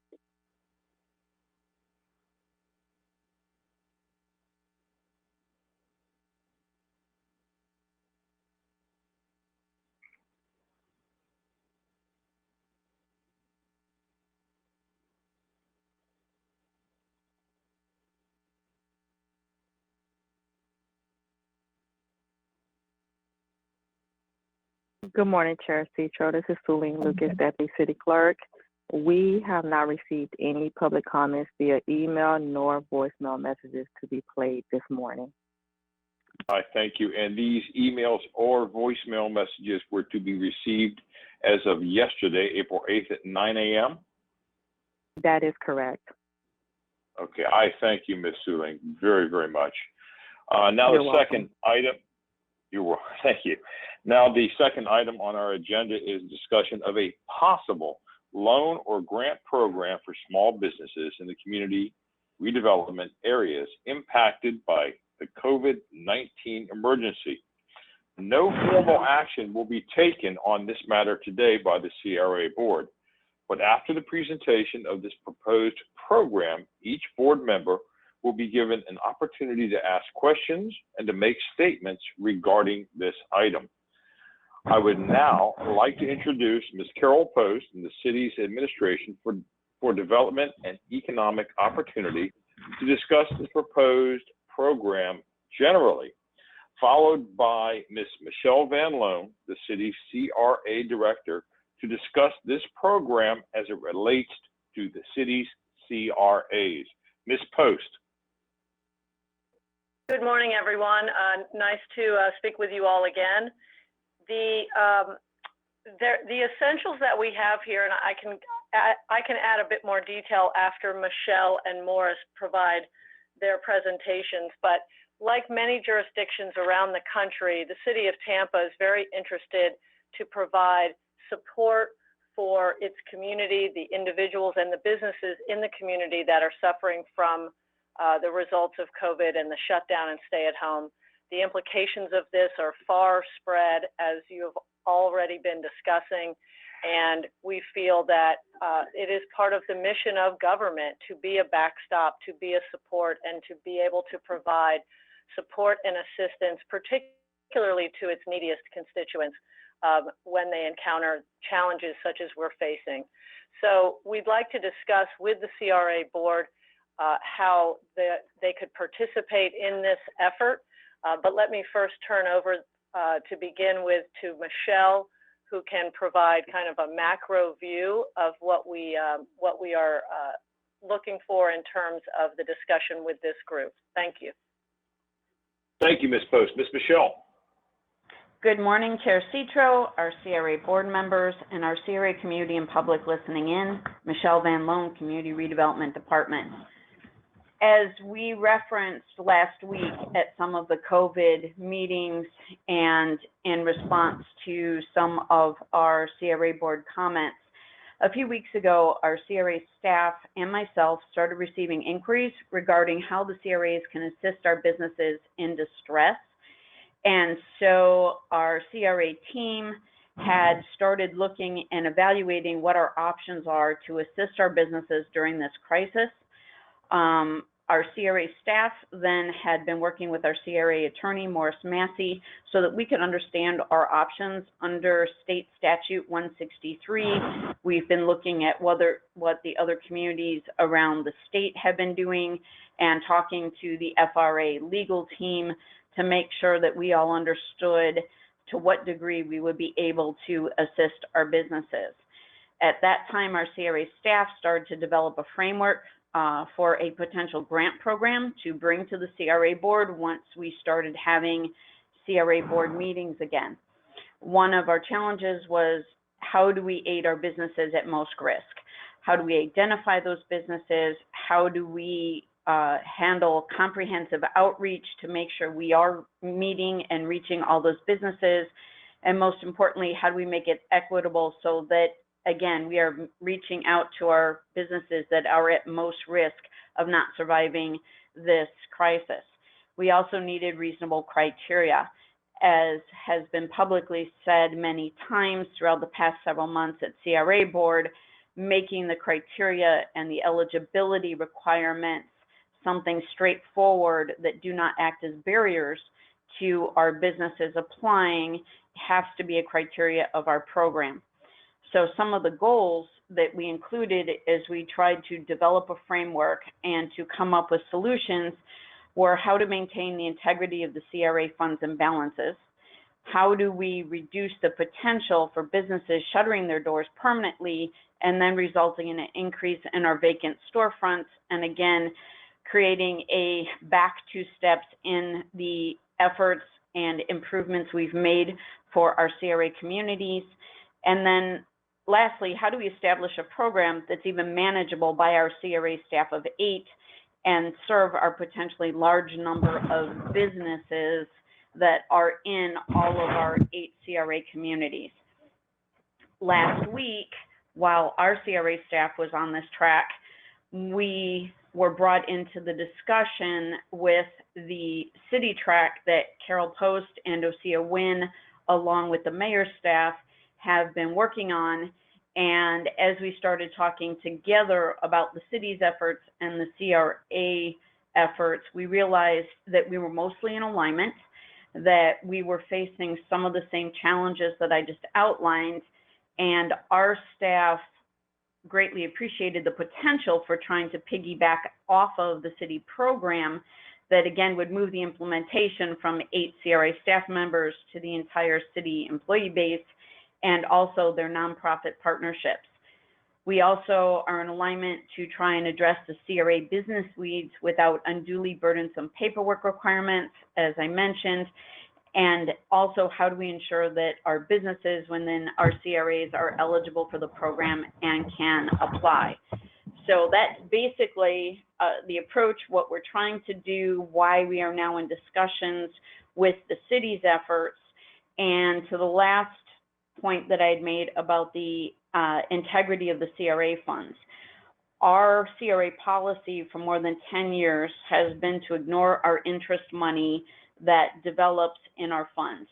The interest collects as a result usually of our capital improvement dollars that have to be set aside as soon as we enter a contract. But when these projects may be several years, while the money is still being spent down, it is collecting interest.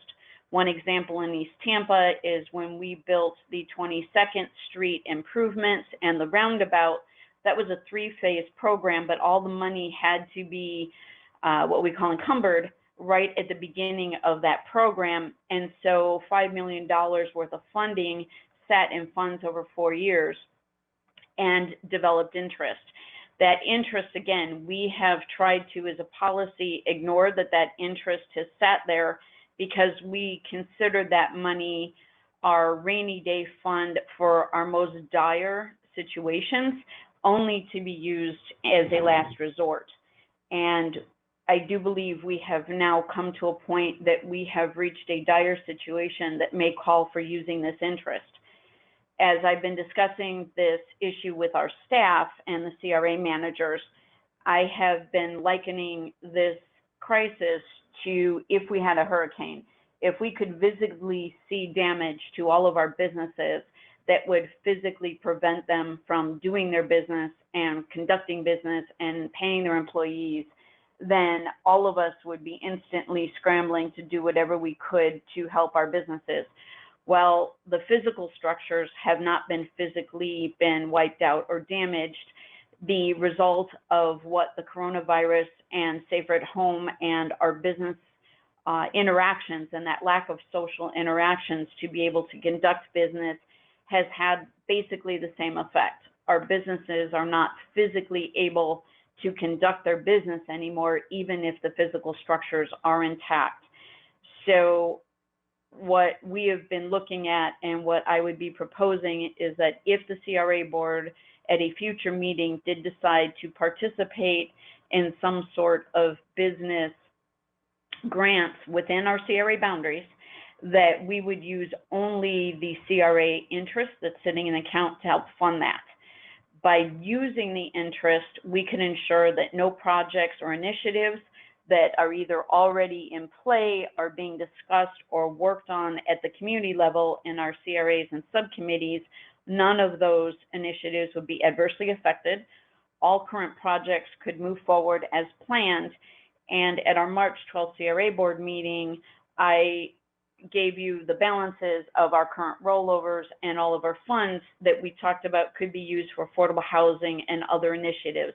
None of that money would be touched and again would continue to be available if we only use the interest towards any potential business assistance. We do have, as noted in the quarterly reports and has been brought up by CRA board in the past, we do have enough interest, I believe, could help our businesses and make a dent and would work well in conjunction with what the city would do as opposed to trying to have two standalone programs. So with that, I just wanted to give you an idea of what the CRA staff have been working on, what our goals were, what we're trying to achieve to create some sort of context for when Carol talks about the city side.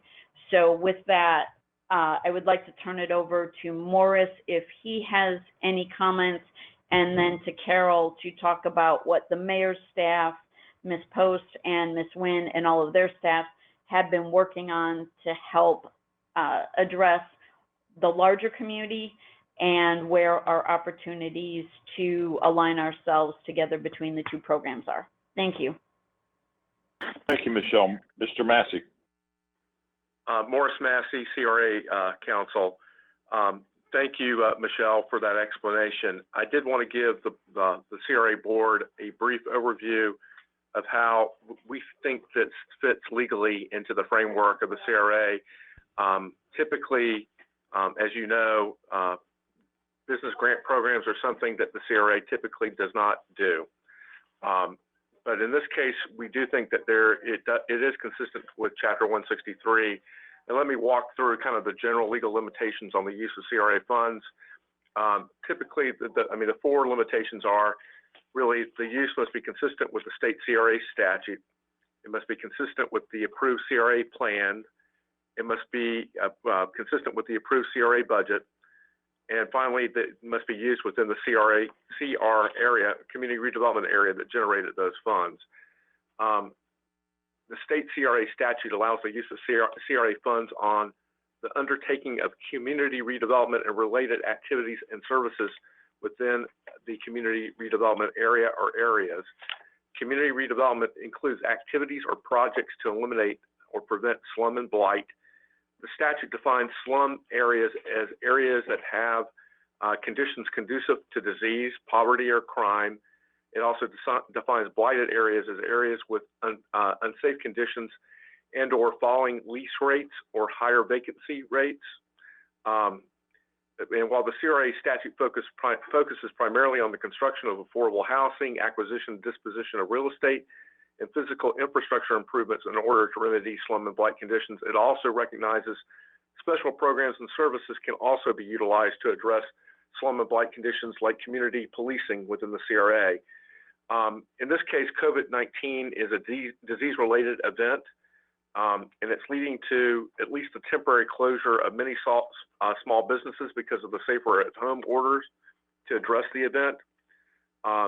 This could lead to the failure of many of these small businesses, which will lead to increased vacancies and would lead to increased slum and blight conditions. Therefore, I think in this instance, the use of a business grant program as outlined by Michelle Van Loan is legally appropriate under the statute. At this time, and I can turn this back over to Ms. Post to give you a little more detail on the city plans. But at this point in time, we're still working through those plans, and so this is not a time where we're asking for the CRA board to act, and we're still working on, the details of how the city plan will work and the CRA plan and how they'll interrelate. We would like to come back and perhaps have a special call CRA meeting later this month when all those details have been worked out for you all to formally consider this. Also, while we are providing a vehicle for public comment through emails or through the web or through voicemails, by the time you meet next, we should have a webinar type of setup so that people can actually call in and make public comment, which we think is important before you all make a formal decision. So with that, that concludes my presentation. I don't think Ms. Post has anything to add, but if you do, feel free. I would just reiterate what I think you've heard. It is our desire, as I know it is yours as a board and as individual members of the community, to create a program that can support those that are in most need. And that is what our program, what we are desiring to do, and we are working through the details of what that plan would look like. But what I can tell you at the highest levels is that it is something that would focus on providing assistance to the neediest of the community, those that are most vulnerable and are more likely to fall through the cracks, and that we are looking to target the most basic needs for businesses, like you're seeing in other communities and jurisdictions, things like rent, mortgage, and utilities, and that it would be for a short defined period, because what we're trying to do is create a targeted bridge that helps these businesses get through the immediate challenge before some of those state and federal funds that are on the horizon start hitting their mailboxes. So we're really just trying to plug a gap with a very short-term targeted program of assistance. And I'll turn over to questions.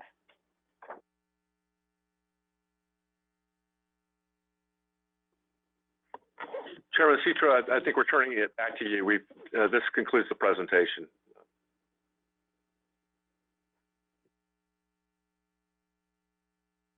Yes, thank you. I'm sorry.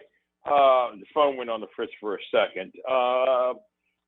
Very, very, very well done. Thank you very much. I will now call on each CRA board member in alphabetical order for his comments or question regarding this proposed program. Again, let's try and keep your questions or comments limited to about 5 minutes, and let's keep them limited to this discussion we had just had. Let's start with Councilman Carlson. Morning, everybody, and thank you. I think we all got briefings individually, and I spoke at length with Ms. Post, and I know she has a big vision for economic development, and I think she'll come back with a great plan. And I think it's probably one that that we will probably. I want to hear the details about it again next week or whenever we come back. But I think it will be one that we would want to support and one that's needed, especially in this bridge time.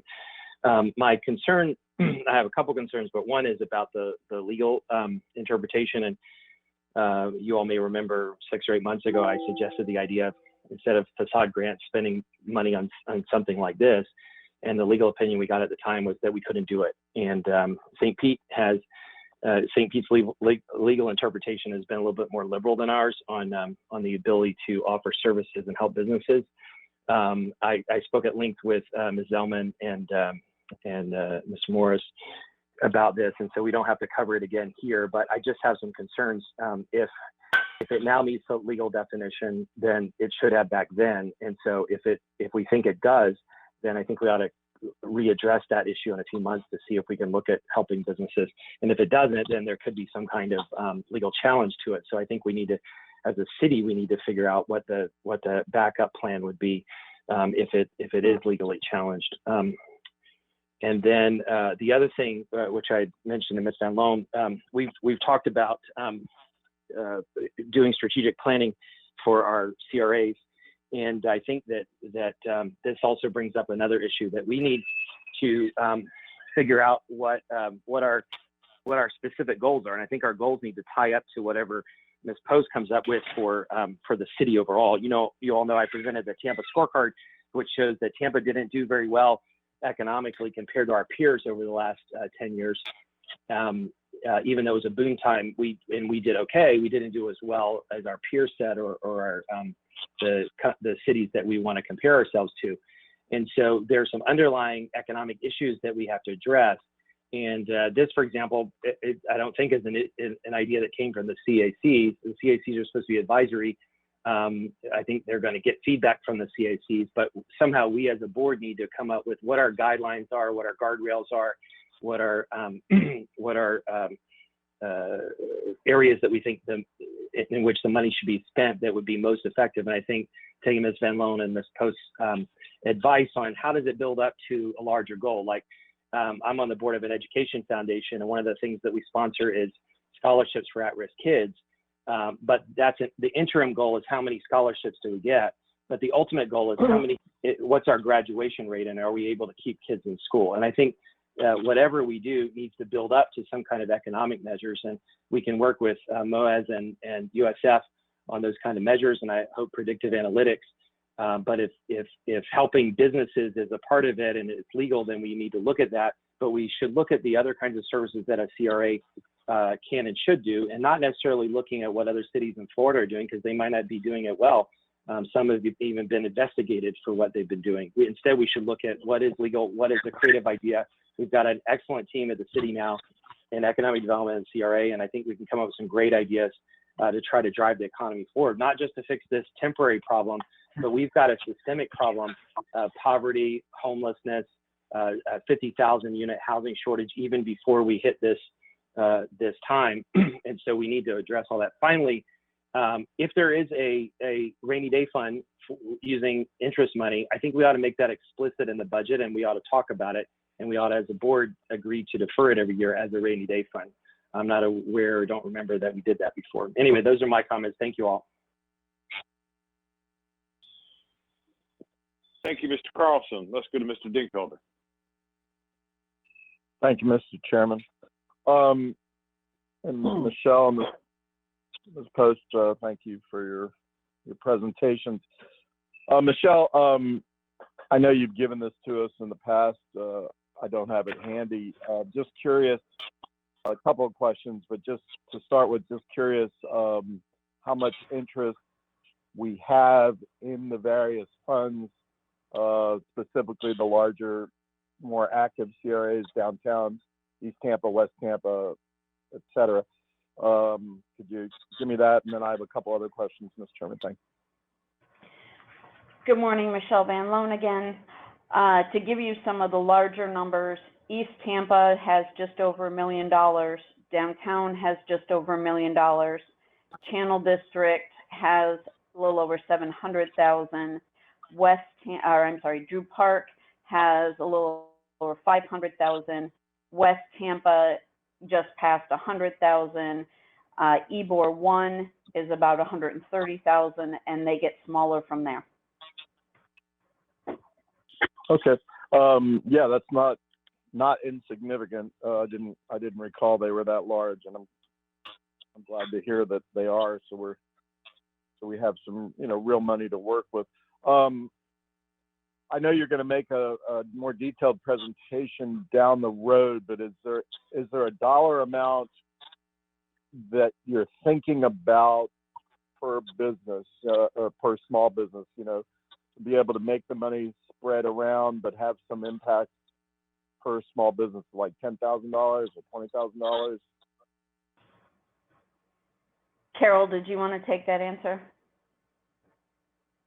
Kind of how much? We don't have the details for that yet, and I think in the best case scenario, we want to provide as much benefit as we can, but given a limited pot of resources, we also want to spread it across as wide a swath of participants and recipients as possible. So that's kind of the tricky part of the equation, is how can we get as much as possible to as many qualified recipients as possible, and we don't have a final data set on that yet.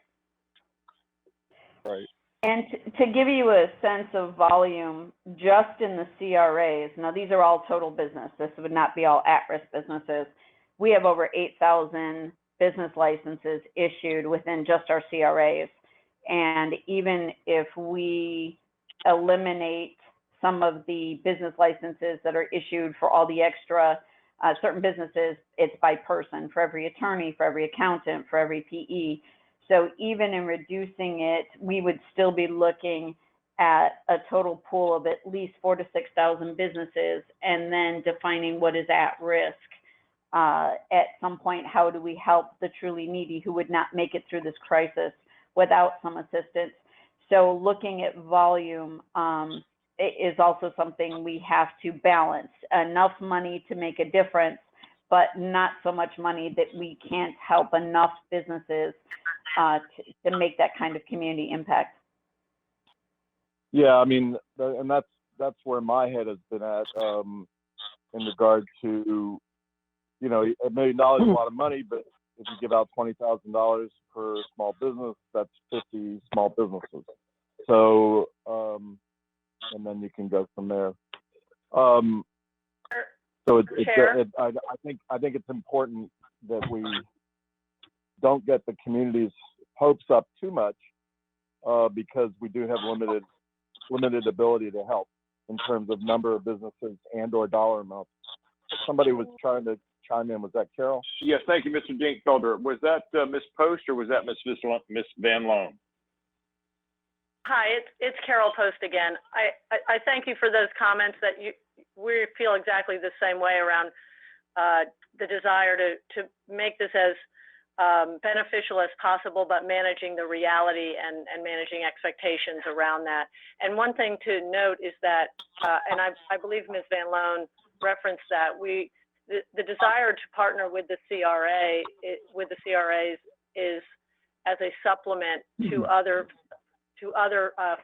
sources of funds. So we would be looking to that as a backstop, and not for the entirety of the source of pot of money for this purpose. And then my last comment, Mr. Chairman.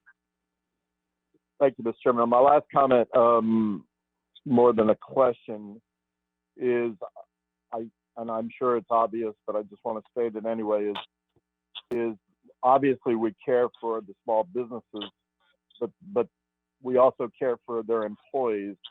So I'm going to assume that as part of the criteria, that we would, mandate that some part of that money needs to flow through to the, to their employees, whether or not they're working or not. So I'm not even looking for an answer on that, but I'm just going to assume that's going to be part of it.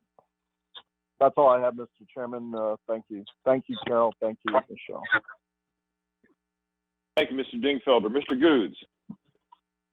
Thank you, Mr. Chair, for being recognized.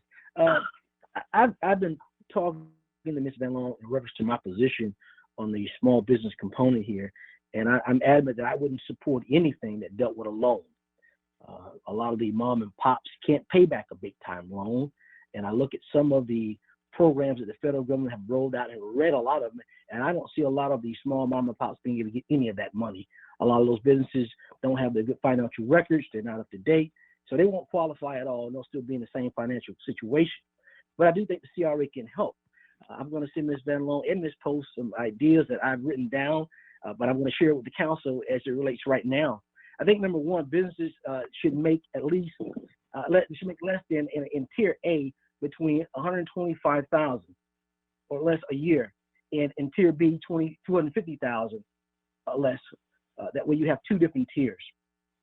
With those tiers, those businesses you get between maybe $10,000 and $20,000 within the separate tiers, because you may have more employees in tier B because they have a bigger value versus tier A. When you have Mrs. Jones who's making maybe $70,000 maybe a year at her little sandwich shop, she needs that revenue, and a loan, she won't be able to pay that loan back. Also, I look at it will take a long time to create an online portal to apply. We should create a paper application that can be distributed ASAP and funding passed out ASAP. I see all these online services that they just get jammed up, and if people can't get through, they get discouraged, and we don't want that to happen. Also, I look at some of the requirements. The only requirement we should have is that the businesses must have been established prior to January 31st, 2020, which is the date of the disaster. Also, the business must be incorporated, and the funds must be deposited into a business account. If the business does not currently have a separate business account, they must open one prior to applying. Several financial institutions in the city offer free checking accounts. Again, I don't support any type of loan. It's got to be a grant base. I do agree with funds from the CRA should come from the interest the CRAs currently have. This way, we do not disrupt the current budget for any of the CRAs. This should include sole proprietors, self-employed, independent contractors, partnerships, Cs, corporation S's, LLCs, and having employees is not a necessity to get this grant funding. The bottom line, gentlemen, is a lot of these businesses will not come back without some help. A lot of these businesses that have been around for years, that barely make it, are closed and don't have the capital to reopen. So I think a jump start to help some of these small businesses, what I call the little people that Mr. Rand always refers to, the little people, we got to help the little people. Some of the bigger businesses, they'll be able to recover and be able to apply loans because they have the accountants, they have those people that can fill out these forms for the federal government. Most of these mom and pops are elderly people or middle-aged people that don't know how to do these type of application processes, and I'm just geared up to give them the money. So I yield back to the chairman. That's my spiel on it. My thing is no loans but grants. Thank you, Mr. Goods. Now to Mr. Maniscalco. Thank you very much, Mr. Chairman. I appreciate this discussion in helping small businesses, because with this 30-day shutdown, I know a lot of businesses that, they don't have a cash-rich savings account. They barely make it to pay the rent, to pay the utilities, to pay the employees if they have employees. Some people are self-employed, some are families, some are spouses, partners, whatever it is. We have to look at doing what we can to help these individuals, because when you have, as we are in this shutdown, when we have 30 days of no activity, not everybody sells on the internet. Not everybody has a restaurant that has curbside service or delivery. People are hurting. People are worried. I've already heard of businesses that are closed now per the order and will not be reopening. Businesses that have been in business for a while, and the term that's used is businesses having to pivot. The word is pivot, because this is now, businesses in a survival mode and not knowing what they're going to do. one thing that does bother me that I've heard is, with the landlords, it's not about, the landlords, they have to collect their rent because, many of them have mortgages to the bank and they have obligations too. But it's, hearing stories of, well, my landlord says, although evictions have been halted, if you don't pay on time or within the grace period, if there is a grace period within the lease, they start tacking on the late fees.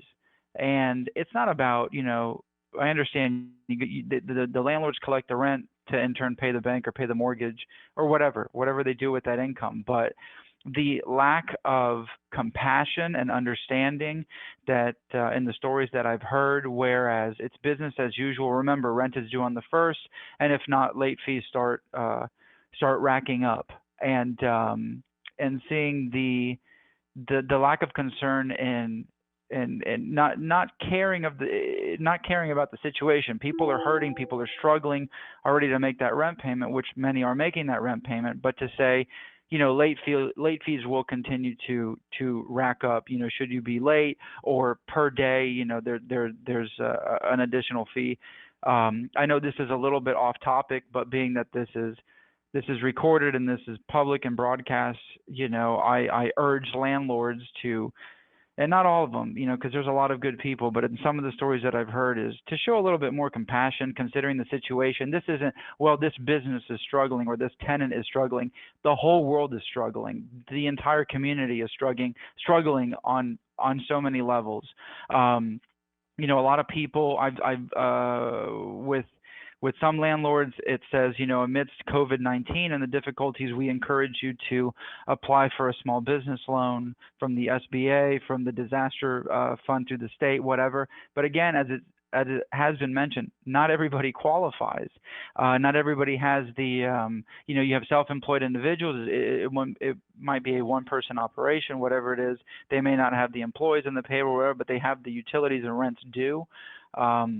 Again, we have to do whatever we can in order to help keep these businesses open in whatever capacity legally we can do in whatever way, whether it be a $500 grant, whatever it is. You think about it, a little bit goes to pay the electric bill, a little bit goes to pay licenses and fees or the insurance that they have, or towards their rent, because some people have, they have the rent of their business, they have a mortgage on their home, they have car payments, whatever it is. I come from a family of small business people. I mean, going back many years, and I've seen it. I understand the struggles. They are not big corporations.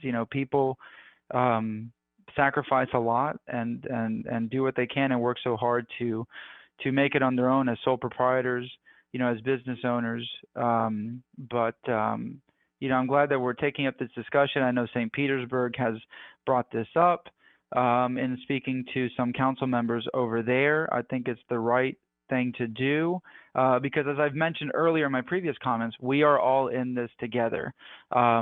If you look back at the Great Depression under the Roosevelt administration in the 1930s, you have WPA projects. For example, the JCC, Jewish Community Center, Fort Homer Hesterly Armory, that's a WPA project. You see that in bridges and buildings all over the country. The government put people to work in order for them to earn a living and put food on the table and provide for their families and for themselves and whatnot. So if you look at this historically, going back less than 100 years, in a time of crisis, we have to look at all avenues. I understand the federal government has the stimulus checks for those that qualify. It helps a little bit. It's a temporary solution. It might help some people stay afloat, but as a local municipality in the city of Tampa, with the CRAs and how they're broken down by different CRAs throughout the city and the funds that are available, we have to look at what we can do to help, because it's I think it's our duty as public servants, as elected officials. When we campaign, we say, we'll be the voice for the voiceless. We'll stand up for the little people. And that's what we have to do. I mean, we have to look at all options and avenues, look into our hearts, be compassionate. I understand, the world is tough and life is tough, and this is an incredibly difficult situation. And some will say, well, business is business. Some landlords will say, well, you signed a lease. That late fees will happen. That there is an eviction. That you have a grace period. but set that aside. This is not, you think about it, when we're in Florida and when a hurricane strikes, it affects one part of the state. A hurricane hits Miami or a hurricane hits the Panhandle, and they feel it. This is a hurricane that is hitting the entire country, if you want to look at it like that, if that's even appropriate. And everybody is struggling. Therefore, we have to look at all of our options. And I'm glad that we have this discussion and we're having this. And I know that this is a compassionate city council, this is a compassionate CRA board, this is a compassionate administration. These are unprecedented times. We have to do what's right as human beings, and look out for one another and try to lift each other up and weather this storm together. And that's it for my comments. Again, I appreciate everybody that's your words. I know that we're open-minded individuals looking at different ideas to do what is right, but we have to help the people. We have to help the people that are struggling, the most. We have to keep folks afloat. We have to keep the economy going. It's not just good for them, it's good for our city, it's good for this community, where we're all looking out for each other. We have to look at it as we're a big family, and in a family, people care for one another, try to help one another. This situation is temporary, is how I look at it. If we make the right decisions and wise decisions from the federal government all the way down to us, we'll be able to get through this and move past this and become stronger in the end. So thank you very much. That's it. Thank you, Mr. Maniscalco. Mr. Miranda. Thank you, Mr. Chairman. I appreciate the opportunity and thank all who have spoken before. It's very logical, very understanding of what's happening. However, Mr. Massey put it into perspective about the statute. 163 talked about what plan do we have, how much budget do we have, and what's the CR area. So I would imagine then that the budget will be within the confine of each of the CRA areas. Am I correct? Not a total. Each CR area has got a budget. That's what you have to give. Am I right, Michelle? You are correct, sir. Okay. All right. Well, then what creates blight? Way before there was a Corona-19 virus, blight. Blight doesn't happen over a day and overnight or a month or a year. It takes time. You don't hardly notice it until 1, then 2, then 3, then 4, then 5.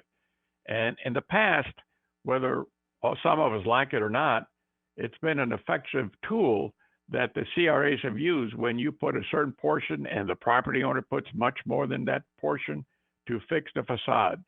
Facade changes the eyesight of a person to something that's not too pleasant to look at, to something that becomes much more pleasant to look at, and therefore the area gets a euphoric feeling that we're going to be successful. We're not going to let blight take over us. We're going to take over the blight.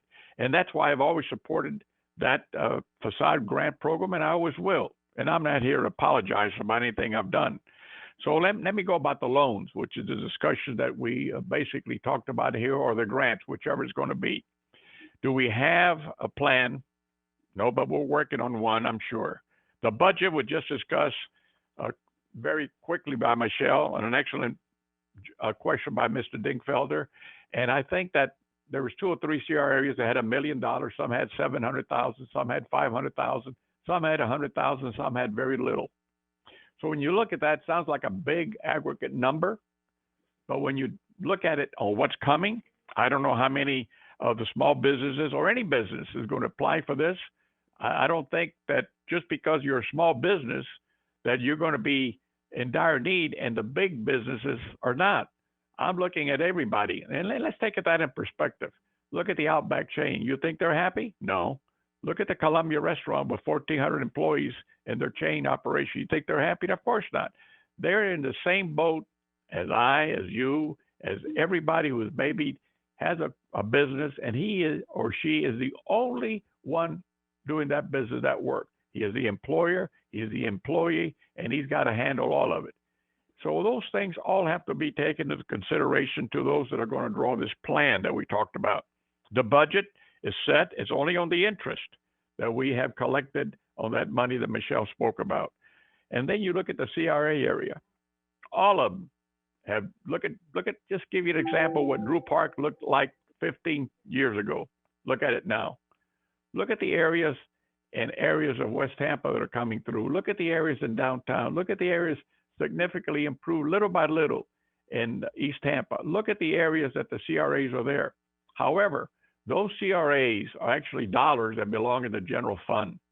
And I always question myself about the preponderance of the people that have no CRA and indirectly are paying taxes for the CRA because the money is not in the general fund for all to use. And I understand that. So what I'm trying to say is, let's get together. Let's make this thing work. I don't know how many individuals are going to apply, whether you're a single operator of one business or many businesses. What's the amount that you're going to give out? Is there going to be a cap on the grant program or the loan program, whatever it is, one or the other? Some people, it says possible loan or grant program. It doesn't say which one. So I have a liberal heart, but I have a conservative mind. So I like to see what the plan is. I like to see if it's a loan, how's it going to be paid back? If it's a grant, I understand that part also. So I'm here to say, I'm here to help. But like I said, I have a liberal heart, but I have a conservative mind. And I'm not trying to be different. I'm trying to say I want to help, but all of us are in this boat. And if we don't move the boat out of the dock, it's going to drown because the weight of the preponderance of problems that we have coming are going to outweigh the amount of money that we have, no matter if it's $3 or $4 or $5 million. That sounds like a lot, but it's really a drop in the bucket of what we need to do. Thank you very much, and I'll be working with all my colleagues to try to solve this problem. Thank you. Thank you very much, Mr. Miranda. And now, Mr. Vieira. Thank you, Mr. Chair. I wanted to thank all my colleagues for your comments and questions. All have been excellent. Thank you, everybody. You know, there have been a lot of good points made. I wanted to hone in on some of our small businesses. I mean, what we're looking at right now is, coughing over here, acute economic trauma care. I think it was FDR that said something to the effect of, try something, if it fails, try something else, but above all, try something. And, you know, the CRA using all tools that we have right now, and as a city for areas outside of the CRA, like Councilman Miranda wisely noted, is certainly something that is worthy. You know, for a lot of our CRA businesses, it's a matter of also finishing what we started. We have a lot of CRA area businesses that have gotten grants, facade grants, et cetera, that are right now at risk of going down. A perfect example is a gentleman I was just in dialogue with, Matthew Juarez of Bay Cannon Beer. I know some of y'all have been there. They opened, I think it was in late summer of last year. Bay Cannon Beer got a facade grant, about $17,000. It is a perfect example of what we have to do in terms of the businesses that we really have to aim for, not just for the moral solidarity with these businesses, but also the CRA finishing what we started. Matt opened up Bay Cannon Beer in the West Tampa area. He was really, really excited to be part of that economic revival in West Tampa, wanted to be a stakeholder there. And as a partner, he found our CRA board with a facade grant. Matt and his wife, Adrian, they poured their heart and their soul into this business with the help of the CRA. And they were doing well until COVID-19 comes and gives them a Category 5 punch to the gut. And other small businesses as well. Now, Matt's working hard. Bay Cannon Beer had to close down their kitchen. It's just Matt and his dad sending out beer orders. They're trying to stay alive. They're drowning right now, and they have a straw, really, that helps them stay alive right now. But I think businesses like that are looking for something more than a straw. When I talk to folks like Matt and others like him, they talk about the different things they need, things that this program could really, really help put a dent in, things like utilities, things like access to capital, something that my friend and colleague, Councilman Goots, talked about, differences between grants and loans. Grants are pivotal as businesses don't necessarily need more debt. But a path to stay afloat and keep folks here in the city of Tampa on board and employed. While there are certain businesses that can take part of loans, we also need part of this program to have a robust grant component. In talking with Matt, he talked about CRA, maybe tying liens to the ones like they did with the facade grants to ensure compliance, so that if we do grants, we can make sure that we have compliance and accountability in that regard. I bring up Matt and Bay Cannon Beer because we poured money as a CRA as an investment into Bay Cannon Beer. We poured almost $18,000 as a CRA. And if Bay Cannon Beer goes down, which I'm using as an example, we'll waste that money. That makes no sense. We made an investment. Let's finish it, because the CRA is also stakeholders. So there's not just a moral argument of being our brother and sister's keeper at CRA, but a financial interest really in terms of finishing what we started. And just lastly, to build on something that my friend and colleague, Councilman Miranda, said, that, you know, when it comes to our role in the city and city council, let's obviously take a look at areas outside of the CRA that may not get the benefit of this. Areas like Sulphur Springs, Bush Boulevard, Fowler, et cetera, areas that are very, very talented and need help, just like areas in West Tampa and Ybor and East Tampa who are subject to CRAs. So we'll obviously, I believe, have a citywide approach. But as it pertains to our role here today as a CRA, when it comes to many of these businesses, we have to finish what we started. And I certainly hope that we do. So this is an endeavor that I look forward certainly to hearing more about, but I'm sure that I'll be very supportive of it. I'm sure. Thank you very much, Mr. Chair. Thank you very much, Mr. Vieira. As a small business owner myself, I can attest to the economic impact that this crisis has had. My small business is closed down, and all the small businesses in this town are suffering. But that's one of the reasons why these CRAs were created. They were created to help the economy in blighted area. And while I agree with all my colleagues on this, I think that Ms. Post and Ms. Van Loan, I'm getting the consensus that we need to have another meeting. And I am hoping that April 30th will give you enough time so that you can come back for even more recommendations to the CRA board. Is that giving you both enough time?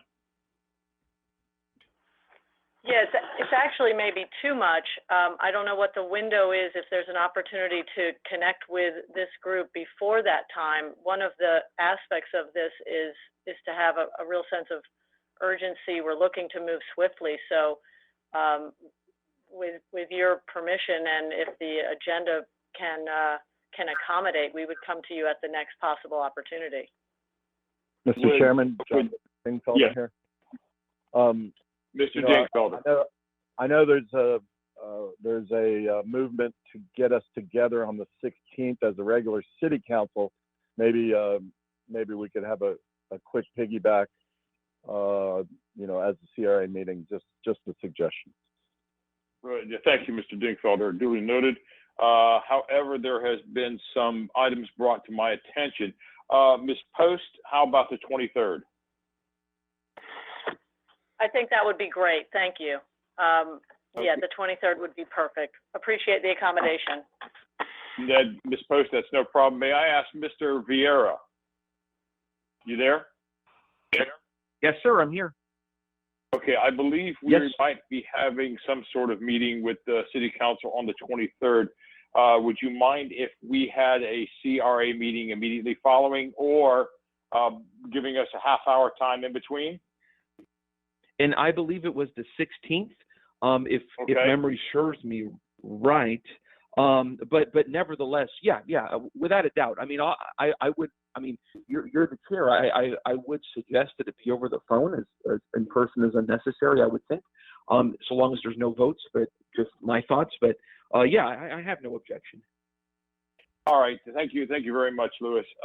Then before I end this meeting, I will go in reverse order and ask each board member if they have any other CRA issues they would like to raise before we close this meeting, and if the 23rd at 9 a.m., unless Mr. Massey has any problems with that, if they were able to have the meeting at that time, be able to be with us for the meeting at that time. I want to. Hi, this is Morris Massey, CRA attorney. The 23rd is fine at 9 a.m. I would note, I think the city council calendar has a workshop scheduled for that same time. We could do the CRA first and then flow into the workshop. If we're still doing it, we could do both virtually, I think, at that point in time. If that's the pleasure of the CRA board and obviously the city council. So that would be my suggestion. Okay, thank you very much, Mr. Massey. So again, we'll go in reverse order for any kind of closing comments or questions, and let me know if 9 a.m. will be fine for each board member. Let's start with Mr. Vieira. None, sir, and that appears to be good on my calendar. Any further comments or questions, Mr. Vieira? No, sir, Mr. Chair. Thank you for today. Thank you very much. Mr. Miranda. I'm fine with any day the members choose. I'm fine, and thank you all for cooperating and working very diligently for the public. Thank you, Mr. Miranda. Mr. Maniscalco. No, thank you very much. The dates you mentioned, times, everything is fine, and I appreciate all the wonderful comments today. Thank you very much, Mr. Maniscalco. Mr. Goods. Thank you, Chairman, for your leadership. As we were Where speaking, I listened to. What clock come from? Can you hear me? Sister, can you hear me? I think someone walked into his office. Oh, okay. All right. Well, let's continue. What I was saying is, Mr. Maniscalco, you are correct. And I want Ms. Van Loan and Ms. Post to also hear this as well. We talked about the business, but there are a lot of people that are going to be displaced with who've been laid off, which my daughter was one, and I've got to help her with her rent. So we may need to look at getting with housing as well as a part of this plan as well for those who might need some rental assistance as well. That's going to happen. I've set several people I've had to call and talk to their landlords over the past couple of weeks. I've seen bunch of people send notices to my office that a lot of these apartment complexes are sending out 3-day eviction notices already. So we need to also be prepared for that too. So I'm hoping that we're looking at that as it relates to housing as a component, probably with Mr. McClary's office, but we need to look at that as well. So I'm looking forward to a robust policy to come back within a couple of weeks so we can hear on both aspects of small businesses and also housing. That's going to be critical. Thank you. Thank you, Mr. Goods. Let's go to Mr. Dinkfelder. Thank you, Mr. Chairman. Great meeting. Appreciate it. I'm free any day that you set this for. I think the sooner the better in regard to getting this small business program up and running as quickly as possible. So if we could have any kind of telephonic meeting on the 16th and then perhaps something more formal on the 23rd or something like that, that'd be great. But I'll let you handle that. Thank you, Mr. Chairman. Thank you, Mr. Dinkfelder. Mr. Carlson. Hi, thanks. I would leave it up to the chairs to pick the best date. And then back to the strategic planning thing, I think just about whatever money we gave within a CRE district would accomplish something in the community. What we should do as a board is sit down and figure out what's the highest, best use of the money that we have. We're custodians of the public's money. This money is really the rest of the city subsidizing the CRA areas, and there are at least a couple where they really need it, and we need to evaluate the rest of them. Do we still need the CRAs? Can we put a cap on them? If we had a cap on some of the CRAs, like the downtown ones, we wouldn't have this discussion. Ms. Post could just redirect the money to the places that are needed, and then on a regular basis, we could redirect the money to East Tampa and North Tampa, Suitcase City area that desperately needs money. Just one last thing to the public. You all remember that we faced Hurricane Charlie and at least one other hurricane that threatened to wipe out all of Tampa. And we sat the night before in the morning thinking that Tampa would be completely gone like Katrina hit New Orleans. And despite getting hit in 1 year by 4 hurricanes, we survived. But the one thing we learned is that we all have plywood in our garages. Hopefully you all have plywood in your garages from those times. And so I hope that these pandemics will come again. It might not be soon, or it may be, but we should learn from this. We should continue to be resilient and innovative as we've always been. And I think the future looks bright once we get past this. We just have to learn from it and make sure that we continue to grow the city from the bottom up as we've always done, and do it in an innovative way and in a collaborative and friendly way, as the mayor would say also. Thank you all. Thank you very much, Mr. Carlson. Again, I would like to ask Ms. Post and Ms. Van Loan, if I were to call an emergency meeting on the 23rd at 9 a.m., would that be suffice and be fine with you? Michelle Van Loan, yes, sir. Yes, sir, this is Carol. That would be great. Thank you. And thank you very, very much both. In the power in me vested, I would like to call for another emergency meeting of the CRA board on April 23rd at 9 a.m. I want to thank everyone for making this teleconferencing meeting very easy. The cooperation by the CRA board members, thanks to the administration, city clerk's office, the legal staff for their help in this meeting. It was very successful, and I could not thank you enough. Thank you to Mayor Castor for your leadership, and to all the first responders that are out there, police, fire, EMS.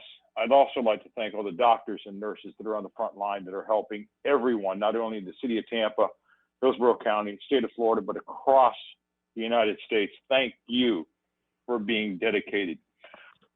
Ladies and gentlemen, this is a time for families. And I wish everyone a happy and safe Passover and a happy and safe Easter. If there is nothing furthermore. And Mr. Chair, if I may, I was going to make a quick comment. This is Louis Vieira. That's correct. I was going to turn it over to you, but if there's nothing more, I'd like to turn it over to Chairman Vieira. Thank you, Mr. Chair. I appreciate that. Just very, very briefly, and I think everybody's been briefed on this, but just for the public and everybody listening, briefly, the administration has requested a special call meeting to address two issues. University of Tampa bonds totaling about $150 million in CDBG or Community Development Block Grant funds, which receive millions of dollars from Housing and Urban Development HUD. Both are time-sensitive matters that the City Council will need to take up in person on Thursday, April 16th. I am told by City Legal that only in person will suffice for these time-sensitive matters. I want to stress these are not quasi-judicial and do not require live appearances by many people, a quorum, bare-bones staff, and that's it. A memo will be forthcoming on the venue, which is in development. I anticipate that each of these hearings will take a very short amount of time and would request everybody's cooperation in that regard. We are working on using the safest method possible, and when it comes to public comment, it will be incorporated as much as it has been incorporated here today, with an emphasis on virtual feedback. So a formal memo will be forthcoming on these issues. Thank you, Mr. Chair. You are very, very welcome. Any other board members have anything in closing? Seeing none, Mr. Chairman, this we is are John adjourned. Bennett. Hey, Yes, Chief Bennett, please. Thank you, Chairman, and also to Chair Vieira. I just want to make one comment as council works probably through Mr. Shelby's office to decide the quorum. The venue will be council chambers, which is being professionally sterilized ahead of the 16th event for the physical quorum. But I'm asking council for their own safety and of course the safety of managing the COVID crisis that only 4 members elect to be in person, because the room will be configured for that social distancing, workplace distancing. So despite the desire to be in beyond a quorum, it's going to be set up to accommodate only 4 folks with the proper distancing. So I'll let you decide who those 4 are. Yes, Mr. Chairman. May I, Mr. Chair? First, let's go with Councilman Vieira, and then I believe Councilman Miranda will be next. Thank you. Just and thank you, sir. Just very briefly, when it comes to the 4 who are there, I would of course wish to be there as the chair. And then when it comes to this, I obviously have no preference on who is there or who is not there, but we should only have 4. And if I need to draw straws, I will. But let's try to work that out with the offices, and otherwise we'll have a lottery system. And that's it. Just my thoughts. Thank you, sir. Okay, Councilman Miranda. I was going to say, Mr. Chair, that I would volunteer to be one of the 4. I appreciate it. And Maniscalco, I'll be there. Mr. Mrs. Chair, Carlson, Vieira? I think we should just do Hang draw on, Mr. straws because probably all. I'm sorry, Councilman Carlson. Sorry to talk over you. I think probably all of us would want to go, so I think the best thing to do would just be for Chairman Vieira to draw straws. Okay. Thank you very much. Mr. Chair? Dingfelder. Councilman Dingfelder. Thank you. Yeah, I think that's fine. Ms. Chief Bennett, I would suggest, because it's sounding like all 7 council members will be there, it does not need to be televised. It only needs to be, you have to have a clerk there. You don't need to have the television. So I would suggest we find a larger presence, a larger place, whether or not it's out in the courtyard or at the convention center or something like that, just to have a larger space, not only for council, but for staff and for everybody. I think all 7 council members probably want to be there. But regardless, I think we can do it. We don't have to do it in our chambers.